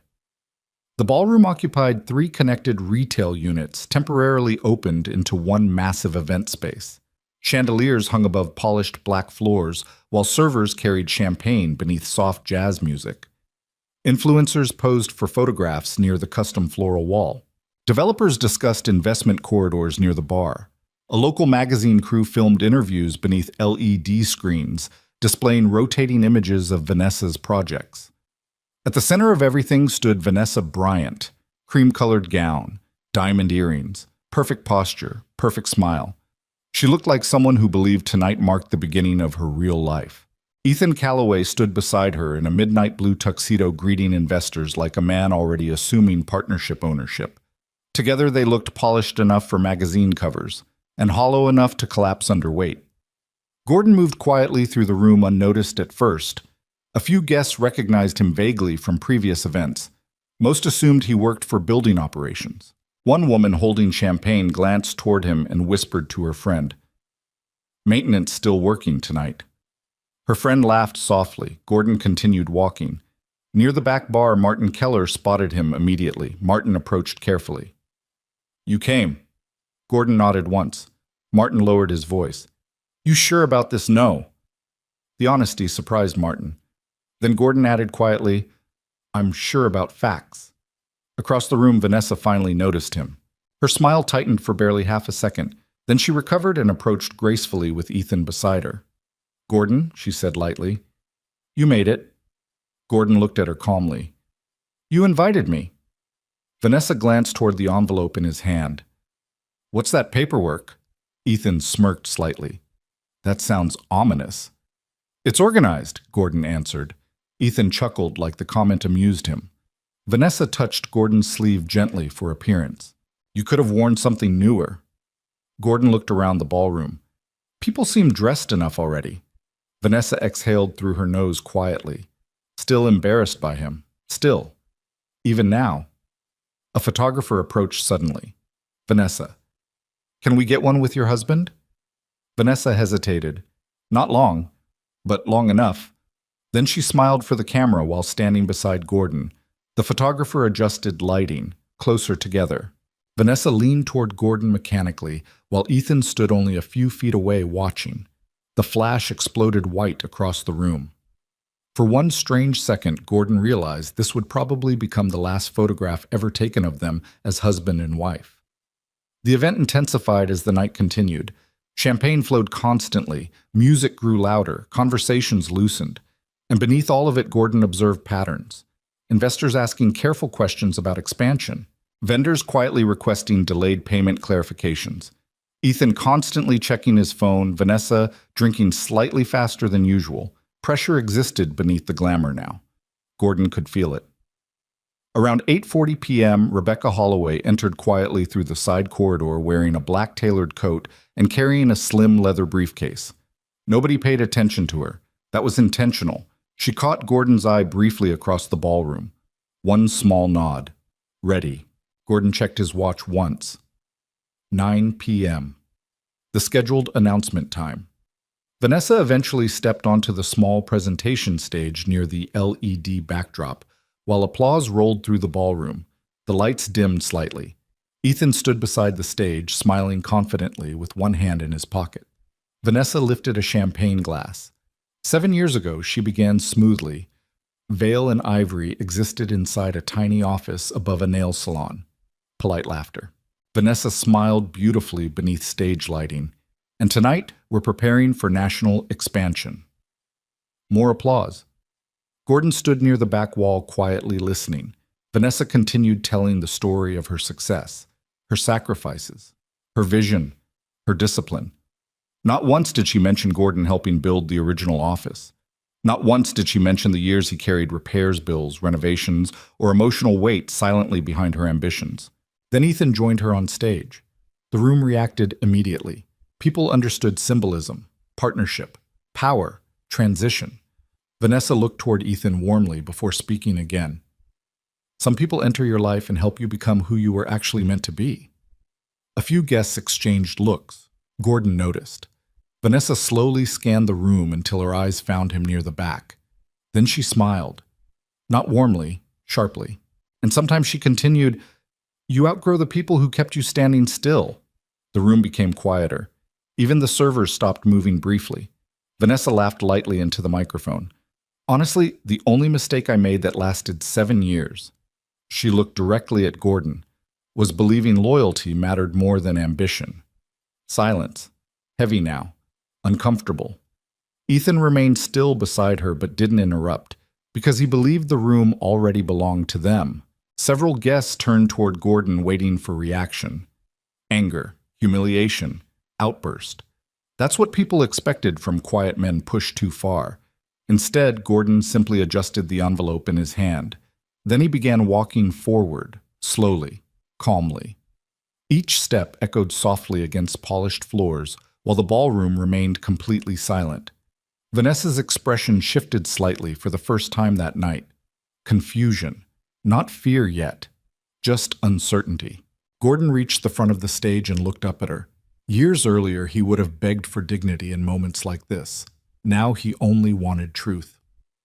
Rebecca Holloway moved quietly through the crowd toward the stage perimeter. Martin Keller lowered his drink slowly. Near the bar, two investors exchanged tense glances after noticing Rebecca's legal briefcase. Ethan finally spoke. "Gordon," he said carefully, "maybe this isn't the time." Gordon looked at him. "No," he replied quietly. "It's exactly the time." Then Gordon stepped onto the stage. The entire ballroom watched in complete silence as he placed the thick brown legal envelope carefully on the podium beside Vanessa's champagne glass. Water droplets from his coat melted slowly onto polished black wood beneath the lights. Vanessa stared at the envelope, then at Gordon. And for the first time in 7 years, Gordon Bryant saw something he had never once seen in his wife's eyes before. She realized she did not understand the man standing beside her anymore. Nobody in the ballroom moved, not immediately. The music had already stopped. Somewhere near the back bar, ice shifted softly inside melting champagne buckets, while guests stood frozen beneath warm chandelier light. Vanessa stared at the envelope like it might explode. Ethan looked irritated first, then cautious. Rebecca Holloway stepped forward calmly from the crowd and stopped beside the stage stairs. That changed the atmosphere instantly, because lawyers at celebration events only meant one thing: problems already existed. Vanessa recovered her smile first. "Barely." "Gordon," she said into the microphone with strained laughter, "whatever this is, maybe tonight isn't the moment." Gordon looked at her quietly. "You picked tonight." The sentence landed harder than shouting would have. Several guests lowered their glasses slowly. Vanessa glanced toward the audience, still trying to control optics. Always optics. She stepped closer and lowered her voice. "You're embarrassing yourself." Gordon finally looked directly at her. "No," he said calmly. "I'm ending that." The room became even quieter somehow. Rebecca stepped onto the stage, then black heels clicking softly against polished flooring. Ethan straightened immediately. "And you are?" he asked sharply. "Rebecca Holloway," she answered, "attorney for Gordon Bryant." A visible shift moved through the room. People recognized confidence when it entered quietly. Rebecca placed a leather folder beside the envelope on the podium. "Mrs. Bryant," she continued professionally, "you've been formally served." Vanessa's expression changed completely. Not grief, not guilt, calculation. Fast calculation. She looked toward Gordon.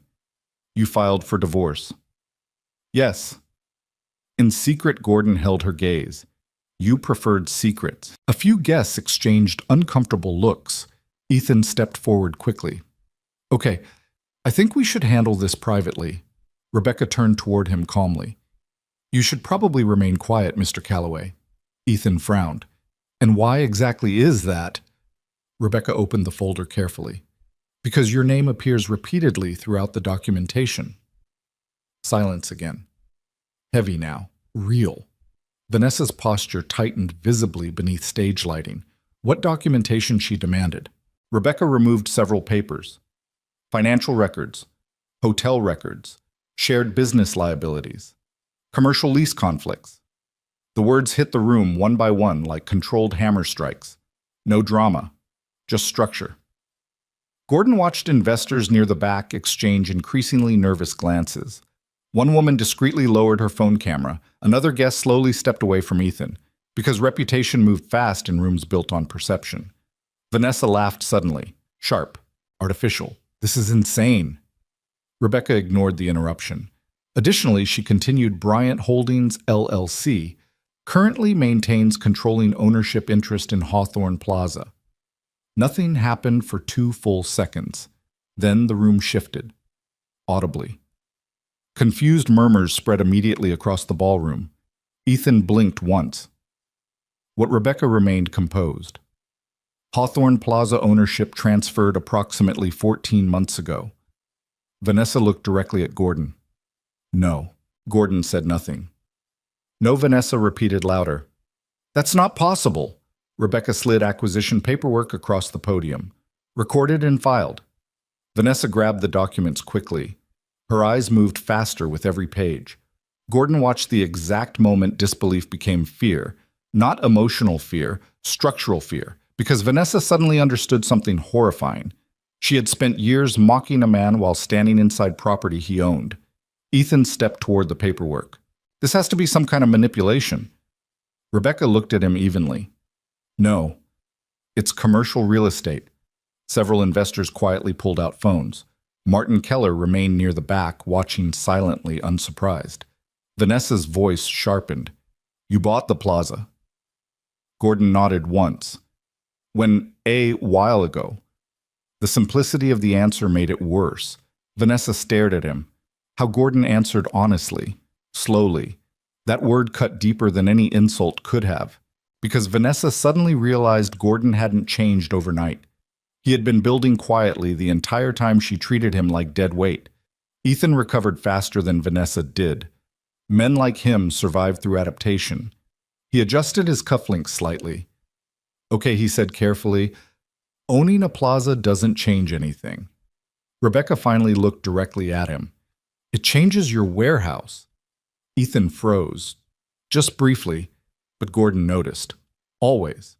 Rebecca opened another file. Bryant Holdings subsidiaries acquired Blackstone Distribution Holdings approximately 6 months ago. The color drained from Ethan's face slowly. No, he said. Rebecca slid the acquisition records forward, again recorded and filed. Now the room truly fractured. Guests whispered openly. Investors stepped farther away from the stage. A woman near the wine station muttered, Jesus Christ. Vanessa looked between Ethan and Gordon rapidly. You own the warehouse too, Gordon answered calmly. Yes. Ethan grabbed the papers harder. That's impossible. We would have known. Rebecca spoke without emotion. You didn't conduct proper ownership tracing. Ethan looked furious now. Vanessa looked terrified. There was a difference. Fury still believed force could reverse reality. Fear understood reality had already arrived. Gordon stood quietly beneath stage lights while the entire ballroom reevaluated him in real time. Same suit, same face, same man. But now people looked longer. Straighter posture, controlled breathing, calm eyes. Ownership changed perception faster than character ever could. Vanessa shook her head repeatedly.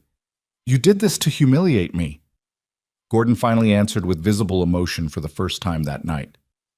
No. His voice remained low. You did that yourself. The sentence hit harder than anything else so far, because everyone in the room knew it was true. Rebecca removed one final folder slowly. And there's one more matter. Vanessa looked exhausted already. What now? Rebecca placed mortgage documents onto the podium. Residential mortgage servicing rights connected to the Bryant residence transferred through secondary acquisition approximately 9 weeks ago. Vanessa stared blankly, then looked at Gordon, then back at Rebecca. What does that mean? Rebecca answered plainly. It means Gordon Bryant controls the mortgage note attached to your home. Complete silence. Absolute silence. Even the catering staff stopped moving. Vanessa's lips parted slightly, but no sound came out immediately. Because this was the moment everything collapsed at once. The plaza, the warehouse, the debt exposure, the affair, and now, the house. The symbol she built her identity around. Vanessa stepped backward slowly, like the floor beneath her no longer felt stable. You bought our house. Gordon shook his head once. No. Then he looked directly at her. I bought the debt attached to it. Rebecca folded her hands calmly. Legally and properly. Vanessa suddenly looked around the ballroom desperately, searching for support, for allies, for someone to laugh and say this had become a misunderstanding. But nobody moved. Because power in rooms like this followed certainty, and Gordon Bryant sounded certain. Ethan looked down at the warehouse documents again, then toward the investors near the back, then at Vanessa. Gordon noticed the exact moment Ethan emotionally disconnected from her. Survival instinct. Megan Pierce had predicted it perfectly. Men like Ethan always ran before collapse. Vanessa finally found her voice again. You lied to me for years. Gordon looked at her quietly. No, he answered. I stopped explaining myself to someone who never listened. The words settled heavily across the ballroom. Rebecca checked her watch briefly, then addressed Vanessa professionally. Due to multiple documented financial disclosure concerns and lease violations currently under review, Bryant Holdings will also be reassessing Vale and Ivory's tenancy status. Vanessa looked stunned. You can't throw me out! Rebecca's tone remained perfectly controlled. Not tonight. That was somehow worse, because it meant consequences would continue tomorrow, and the day after, and the day after that. This wasn't emotional destruction. It was structural collapse. Careful, documented, legal. Gordon finally picked up the brown envelope from the podium again. He looked around the ballroom one last time, at the investors avoiding eye contact, at Ethan calculating escape routes already, at Vanessa standing beneath giant gold letters reading 7 years of vision. The irony almost felt cruel. Then Gordon looked back at Vanessa. For years she believed silence meant weakness, that quiet men lacked ambition, that visible confidence mattered more than invisible preparation. Now she finally understood the truth. The man she spent 7 years dismissing had quietly built ownership beneath her entire world, and she never noticed until the ground shifted underneath her feet. The gala never officially ended. It dissolved, slowly, like expensive fabric tearing one thread at a time. People began leaving in clusters rather than individually. Investors whispered near the exits while servers quietly stopped refilling champagne glasses. The musicians near the back wall stood awkwardly beside abandoned instruments, waiting for instructions nobody gave. At the center of it all stood Vanessa Bryant beneath fading chandelier light. Still beautiful, still perfectly dressed, but no longer in control. That difference changed everything. Rebecca Holloway remained beside the podium, reviewing documents calmly, while Gordon stood a few feet away, watching the room reorganize itself around reality. Because perception always moved toward certainty, and certainty no longer belonged to Vanessa. One investor approached Ethan first, a man named Richard Nolan from Cincinnati, mid-50s, private equity background, expensive watch. He spoke quietly, but not quietly enough. How exposed are we actually? Ethan straightened immediately. It's manageable. Richard glanced toward Rebecca's folders. Is it? Ethan lowered his voice further. Richard, this is personal drama being weaponized. Rebecca looked up instantly. No, she said evenly. It's documented financial liability. Richard stepped away from Ethan almost immediately after that. Gordon noticed Ethan's confidence crack slightly for the first time all night. Not publicly, subtly, like stress fractures forming beneath polished concrete. Across the ballroom, Vanessa grabbed Gordon's arm suddenly. "We need to talk privately." Gordon looked down at her hand, gripping his sleeve. For years, he would have followed instantly.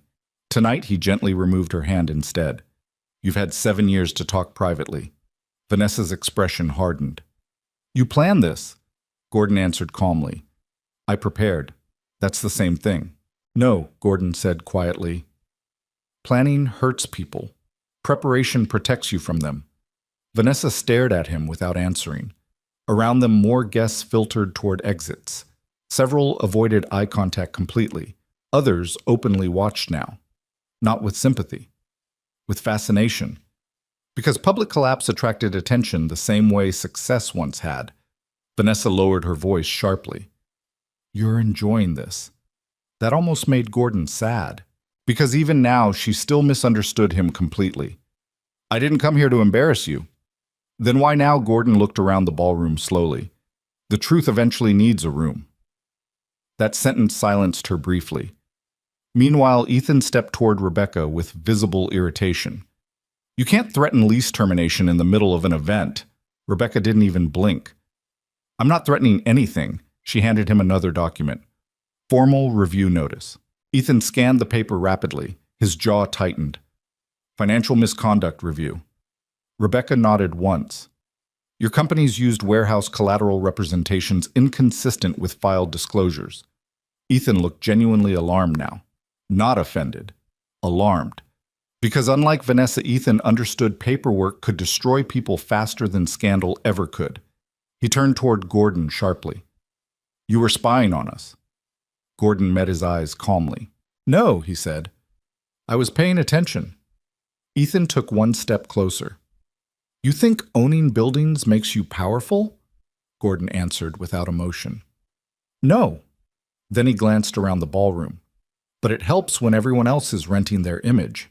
That landed hard. Several nearby guests visibly reacted, because suddenly the entire gala looked different. The rented floral walls, the temporary furniture, the catered luxury, the social media staging. Everything appeared fragile now, constructed, temporary, exactly like the business underneath it. Vanessa suddenly stepped behind the podium again, almost desperately. She grabbed the microphone with trembling fingers. "Everyone," she said loudly, forcing composure, "this has clearly become a personal marital issue." Some guests paused near the exits. Others kept leaving. Vanessa continued. "And Gordon is trying to manipulate the situation by presenting selective information." Rebecca closed one folder carefully, then looked directly at Vanessa. "Would you like the complete information presented instead?" Silence. Vanessa froze. Because for the first time in years, someone in the room wasn't intimidated by performance. Rebecca walked forward calmly, holding another stack of documents. "Outstanding vendor liabilities," she said evenly. She placed the papers onto the podium. "Delayed contractor payments." Another stack. "Unreported partnership conflicts involving Mr. Calloway." Another. "Warehouse dependency exposure tied to Blackstone distribution." Vanessa looked overwhelmed now. Guests watched openly. No more pretending. No more polished networking smiles. Just collapse. Ethan stepped beside Vanessa finally. "We should leave." "Interesting. Not we'll fix this. Not let's explain." "Leave." Megan Pierce had been right again. Men like Ethan fled instability immediately. Vanessa looked at him sharply. "You're leaving." Ethan lowered his voice. "I'm minimizing damage." That sentence hit Vanessa harder than anything Gordon revealed all night. Because Ethan wasn't loyal to her, he was loyal to momentum. And momentum had shifted. Fast. One of the younger influencers quietly whispered to another near the champagne station. "So, Gordon owns this whole place." The other woman nodded slowly. "I think he owns half the city." Rumors expanded instantly after that. People checked public property records on phones. Others recognized Bryant Holdings from local acquisitions. Martin Keller quietly confirmed details to 2 investors near the entrance. Within minutes, Gordon transformed socially inside the room. Same man, different information. Now people approached him carefully, respectfully. A banker from Dublin introduced himself. Another developer asked if Bryant Holdings planned further expansion. Gordon answered politely but briefly. Vanessa watched all of it happening in real time. That was the cruelest part. Not losing control. Watching people immediately value Gordon the moment ownership became visible, as if kindness, discipline, and patience meant nothing until money translated them into status. Vanessa's voice cracked slightly when she finally spoke again. "You made me look like a fool." Gordon looked at her for a long moment, then answered honestly. "No." He nodded toward the ballroom. "You built all this pretending appearances were stronger than truth." Vanessa shook her head repeatedly. "You could have told me. I tried for years. You hid everything." Gordon almost interrupted. "Almost," but he let her continue. "Because Rebecca was right. People revealed themselves when uninterrupted." Vanessa pointed toward the crowd emotionally now. "You wanted them to think I'm some kind of monster." "No," Gordon replied quietly. "I wanted them to stop thinking I was nothing." That sentence changed the room again, because now the humiliation became understandable, visible, human. People remembered the jokes Vanessa made over the years, the comments, the dismissiveness, the way she introduced Gordon like an inconvenience instead of a husband. Near the exits, several former clients looked uncomfortable suddenly. They had laughed too. Rebecca stepped beside Gordon again. "We should go." Gordon nodded once. The legal process had already begun. Everything else tonight was simply gravity catching up. Before leaving, Rebecca handed Vanessa one final envelope, formal notice regarding lease review proceedings. Vanessa took it mechanically, then looked at Gordon. What happens now? The question sounded smaller than anything she'd said all night. Gordon studied her carefully. For years he imagined this moment differently, angrier, more satisfying. Instead he mostly felt tired. 12 years ago, he said quietly, we had folding tables above a nail salon. Vanessa's eyes flickered. Gordon continued, you used to thank me for carrying furniture upstairs. The room remained silent, listening. I would have given you everything honestly. Vanessa looked close to tears now. But you needed somebody beneath you, Gordon said, not beside you. No response came, because there wasn't one. Ethan checked his phone again nervously. Probably investors leaving, messages arriving, damage spreading. Rebecca touched Gordon's sleeve lightly. We should leave before this becomes emotional theater. Gordon nodded. Then he looked around the ballroom one final time. The collapsing event, the half-empty champagne glasses, the abandoned promotional displays, the giant gold letters reading 7 years of vision. And suddenly Gordon understood the truth completely. Vanessa never actually loved ownership. She loved admiration. But admiration built on illusion always expires eventually.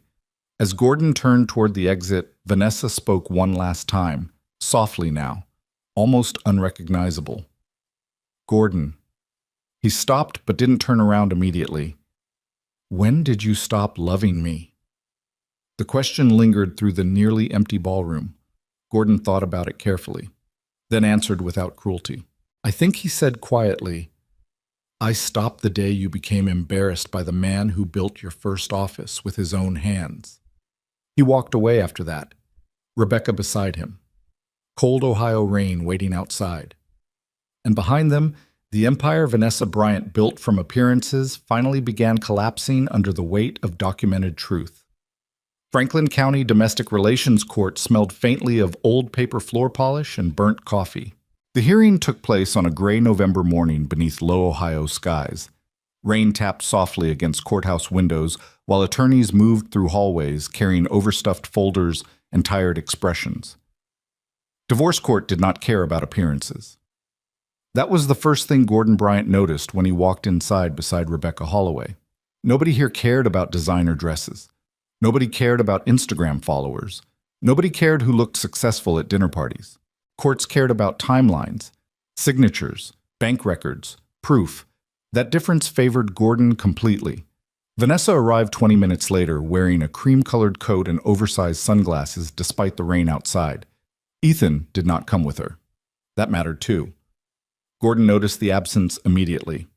Megan Pierce had already informed Rebecca 2 days earlier that Ethan quietly dissolved several joint consulting arrangements tied to Vale and Ivory after the gala disaster. Exactly as predicted. Men like Ethan abandoned collapsing structures before debris reached them. Vanessa removed her sunglasses slowly after spotting Gordon near the courtroom entrance. For a second, neither spoke.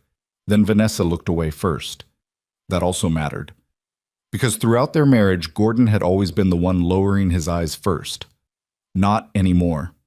Rebecca reviewed documents one final time while waiting outside courtroom 4B. Today isn't emotional, she reminded Gordon quietly. I know. Good. Because opposing counsel's going to push narrative. Gordon nodded once. Narrative. Another word for performance. Vanessa's attorney, Charles Benton, arrived moments later carrying an expensive leather briefcase and the confidence of a man accustomed to winning through intimidation. He shook Rebecca's hand professionally, then looked toward Gordon briefly. So, this is Mr. Bryant. Rebecca answered before Gordon could. Yes. The property owner. Charles paused slightly, then recovered. Interesting. Even attorneys reacted differently once ownership entered conversation. Inside the courtroom, everything felt smaller than Gordon expected. Wood paneling, American flag near the bench, rows of uncomfortable seating, no glamour, no audience, just process. Judge Eleanor Whitmore entered promptly at 9 a.m., mid-60s, sharp eyes, no patience for theatrics. Perfect. The hearing began with routine procedural matters before Charles Benton stood to present Vanessa's position. He approached carefully. Your Honor. Charles began smoothly. Mrs. Bryant dedicated years supporting a marriage in which she carried the overwhelming financial and emotional burden. Gordon listened quietly. Charles continued painting a picture. Vanessa as ambitious entrepreneur. Gordon as passive spouse. Vanessa as provider. Gordon as emotionally withdrawn maintenance worker who secretly manipulated financial structures during the marriage. Some portions sounded almost convincing, if documentation didn't exist. Charles paced slowly while speaking. Mrs. Bryant entered this marriage believing transparency existed. Rebecca remained expressionless beside Gordon. Then Charles made his mistake. He leaned too heavily into appearances.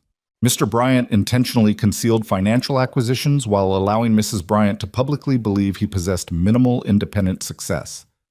Judge Whitmore looked over her glasses. Is concealed wealth illegal in marriage if assets are separately documented and lawfully acquired? Charles adjusted immediately. Not inherently. Your Honor, but Rebecca stood. Permission to respond. Granted. Rebecca approached the podium carrying 3 binders. No wasted movement. No emotional tone. Just facts.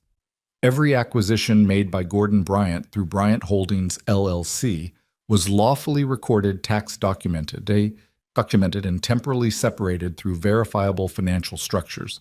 She placed the binders down carefully. Additionally, Mrs. Bryant repeatedly declined involvement or awareness regarding Mr. Bryant's financial affairs. Rebecca opened one binder. We also have multiple documented statements where Mrs. Bryant openly dismissed or ignored discussion of Mr. Bryant's investments. Vanessa shifted slightly at the table. Rebecca continued.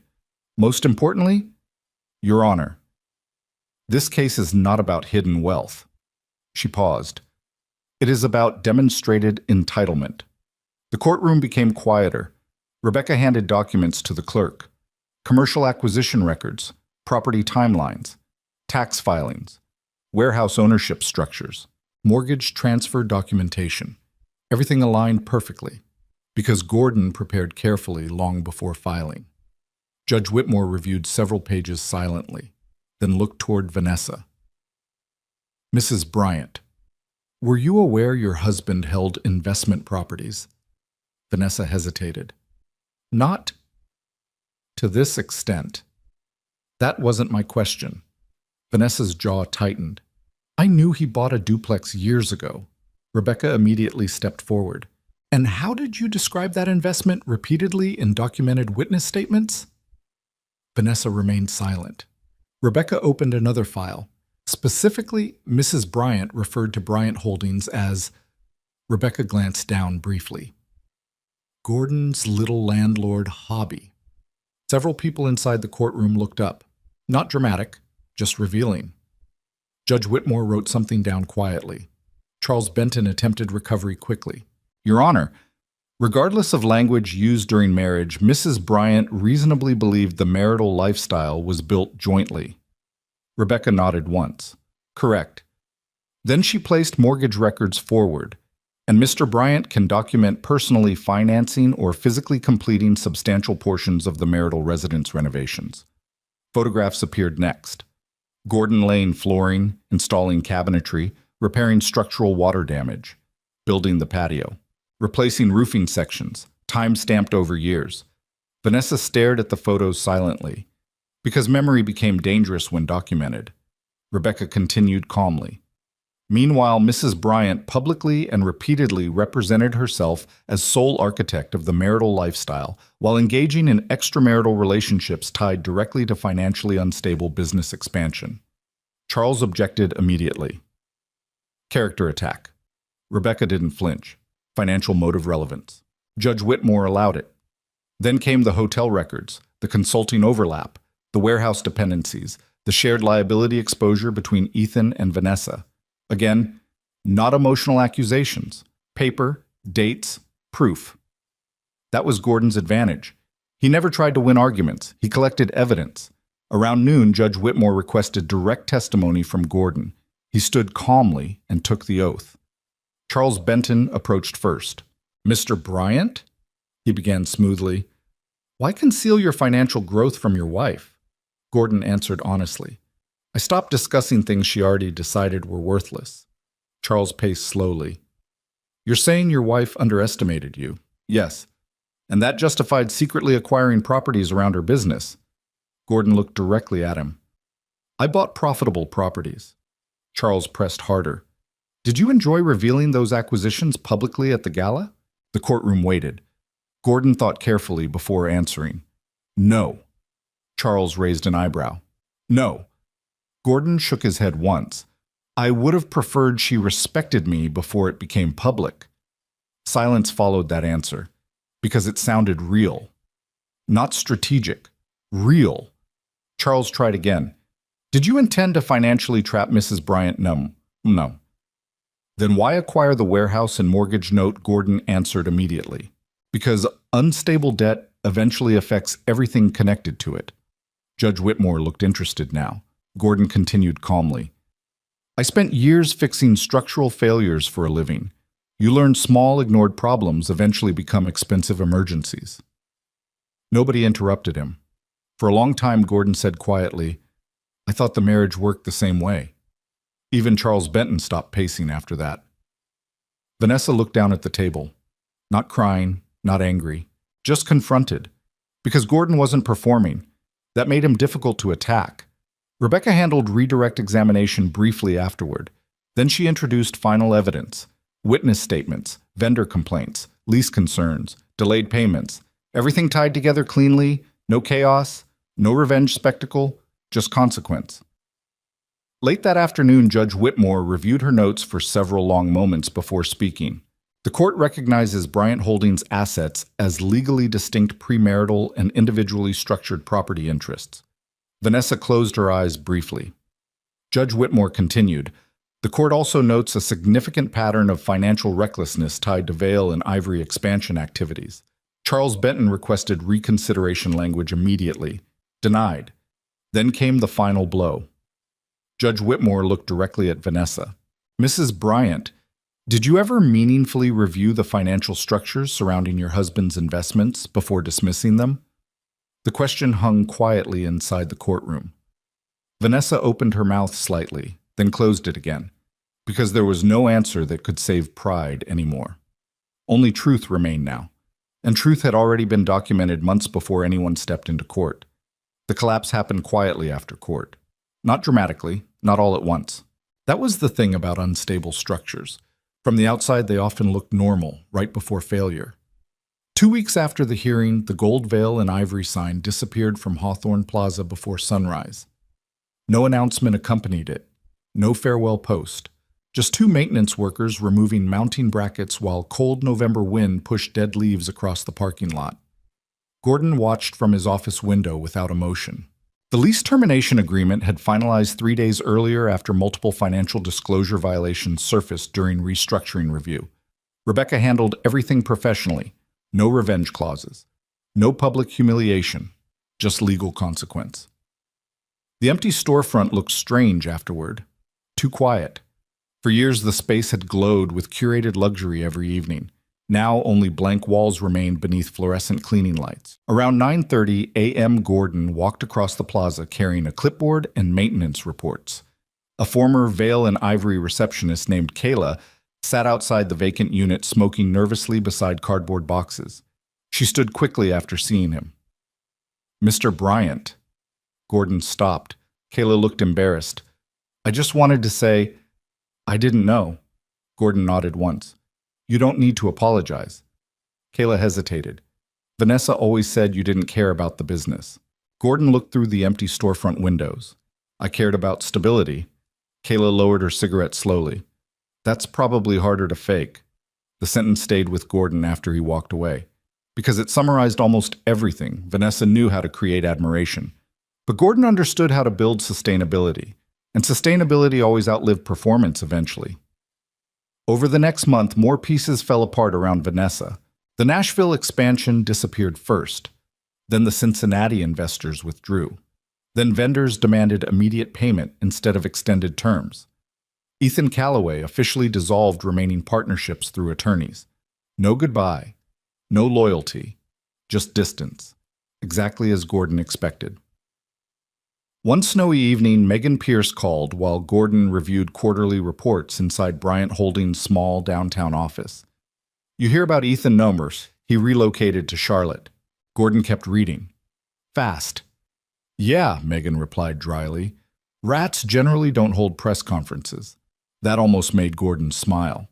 Outside the office windows, snow drifted softly through Columbus traffic lights, while Bryant Holdings continued operating quietly, steadily, without spectacle. That difference mattered more to Gordon now than wealth itself, because for the first time in years his life felt structurally honest. No pretending, no shrinking himself to protect someone else's ego, no absorbing humiliation to preserve appearances, just clarity. Around the same time Gordon made a decision Rebecca didn't expect. He asked Bryant Holdings property managers to prioritize placement assistance for displaced Vale and Ivory employees. Not Vanessa. The staff. Design assistants. Administrative workers. Install crews. People caught beneath someone else's collapse. One afternoon, Rebecca called him after reviewing the staffing memos. "You're helping them find new positions." "Yes, you know you don't owe anyone that." Gordon looked through office windows toward High Street below. "I know." Rebecca remained quiet briefly. "Most people in your position would want visible revenge." Gordon answered honestly. "I already proved my point." That answer surprised even him slightly, because months earlier Gordon believed justice would feel triumphant. Instead, it mostly felt quiet, like setting down something heavy after carrying it too long. The marital house sold in January. Gray skies covered Columbus the morning Gordon walked through it one final time before closing. The rooms echoed now, furniture mostly gone. Walls marked by faint outlines where framed photographs once hung. Vanessa had moved into a luxury apartment downtown after the court settlement finalized. Smaller, rented, temporary. Gordon moved slowly through the empty house alone. Kitchen, living room, hallway. The backyard patio still held patches of snow across the stonework he installed years earlier. He stopped beside the fence near the property line and remembered rebuilding it during summer heat while Vanessa attended networking lunches downtown. Back then, he still believed sacrifice automatically created appreciation. Now he understood something harder. People only value sacrifice they're capable of recognizing. And Vanessa stopped recognizing his years earlier. Near noon, Gordon heard footsteps inside the house. Vanessa.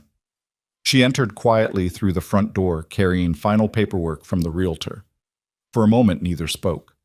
The silence between them felt different now. Not angry, exhausted.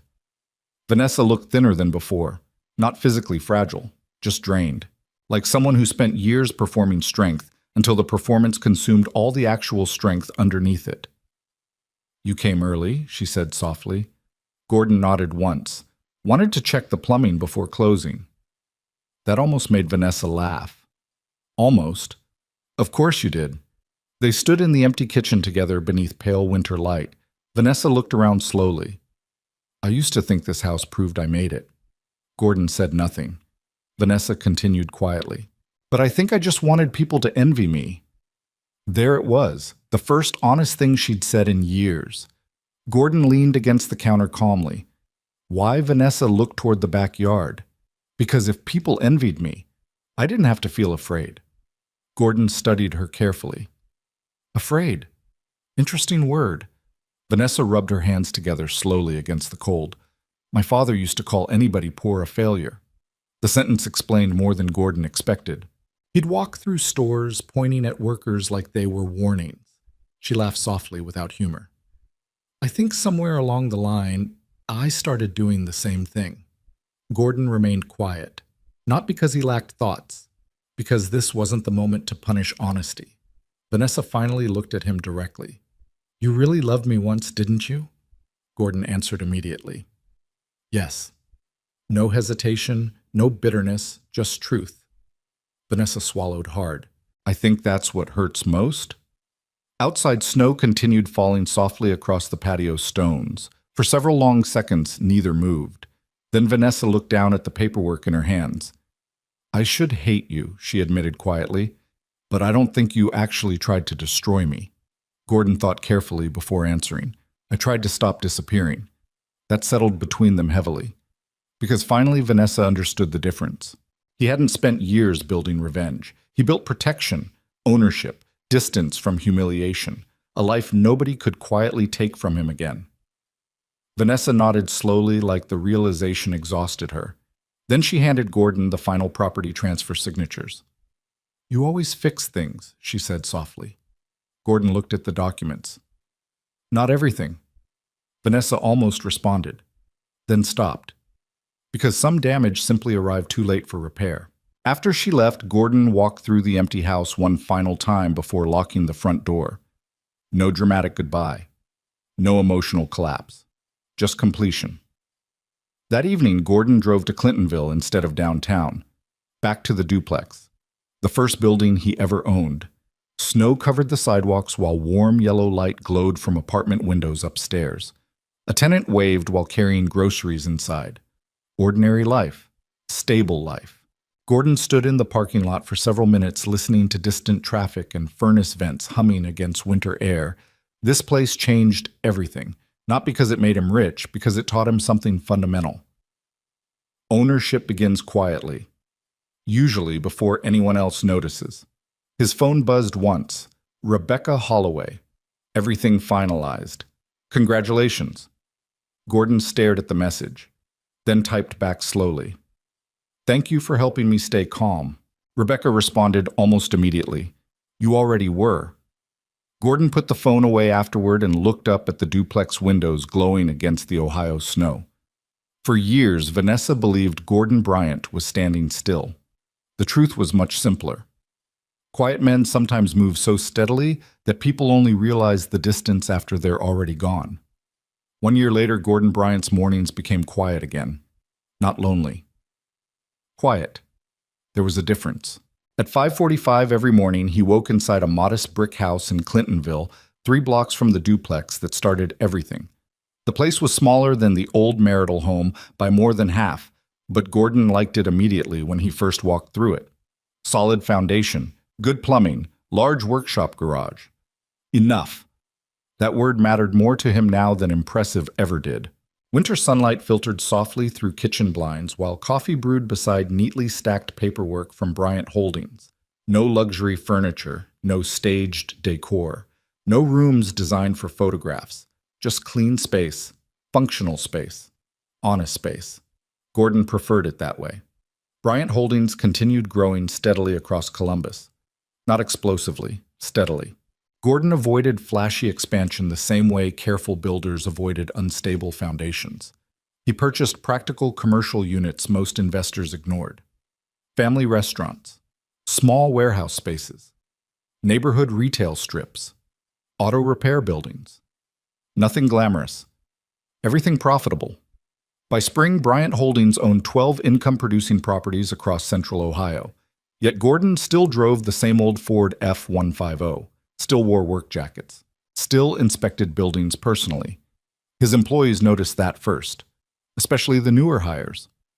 One morning, a 26-year-old property analyst named Lucas stared in confusion as Gordon repaired a leaking pipe beneath a tenant sink at one of Bryant Holdings' smaller strip centers. "You know we can call maintenance for that, right?" Lucas asked carefully. Gordon tightened the pipe fitting. "We are maintenance," Lucas laughed uncertainly. "No, I mean, you own the company." Gordon wiped his hands with an old towel. "And the pipe still leaks." That answer spread quietly through the company afterward. People respected Gordon because he never treated work beneath him. That became part of Bryant Holdings' culture eventually. No pretending, no performance, just competence. Rebecca Holloway noticed the difference too. She occasionally handled commercial legal matters for Bryant Holdings after the divorce finalized. One afternoon, she visited Gordon's downtown office to review lease negotiations for a restaurant acquisition near German Village. The office surprised her. No luxury furniture, no oversized executive desk, no ego, just organized files, property maps, coffee stains, and practical equipment. Rebecca looked around slowly. "You know," she said, "most people who win the way you did turn insufferable." Gordon reviewed lease summaries calmly. "I didn't win." Rebecca raised an eyebrow. "No." Gordon shook his head once. "I just stopped losing myself." Rebecca remained quiet after that, because she understood the difference.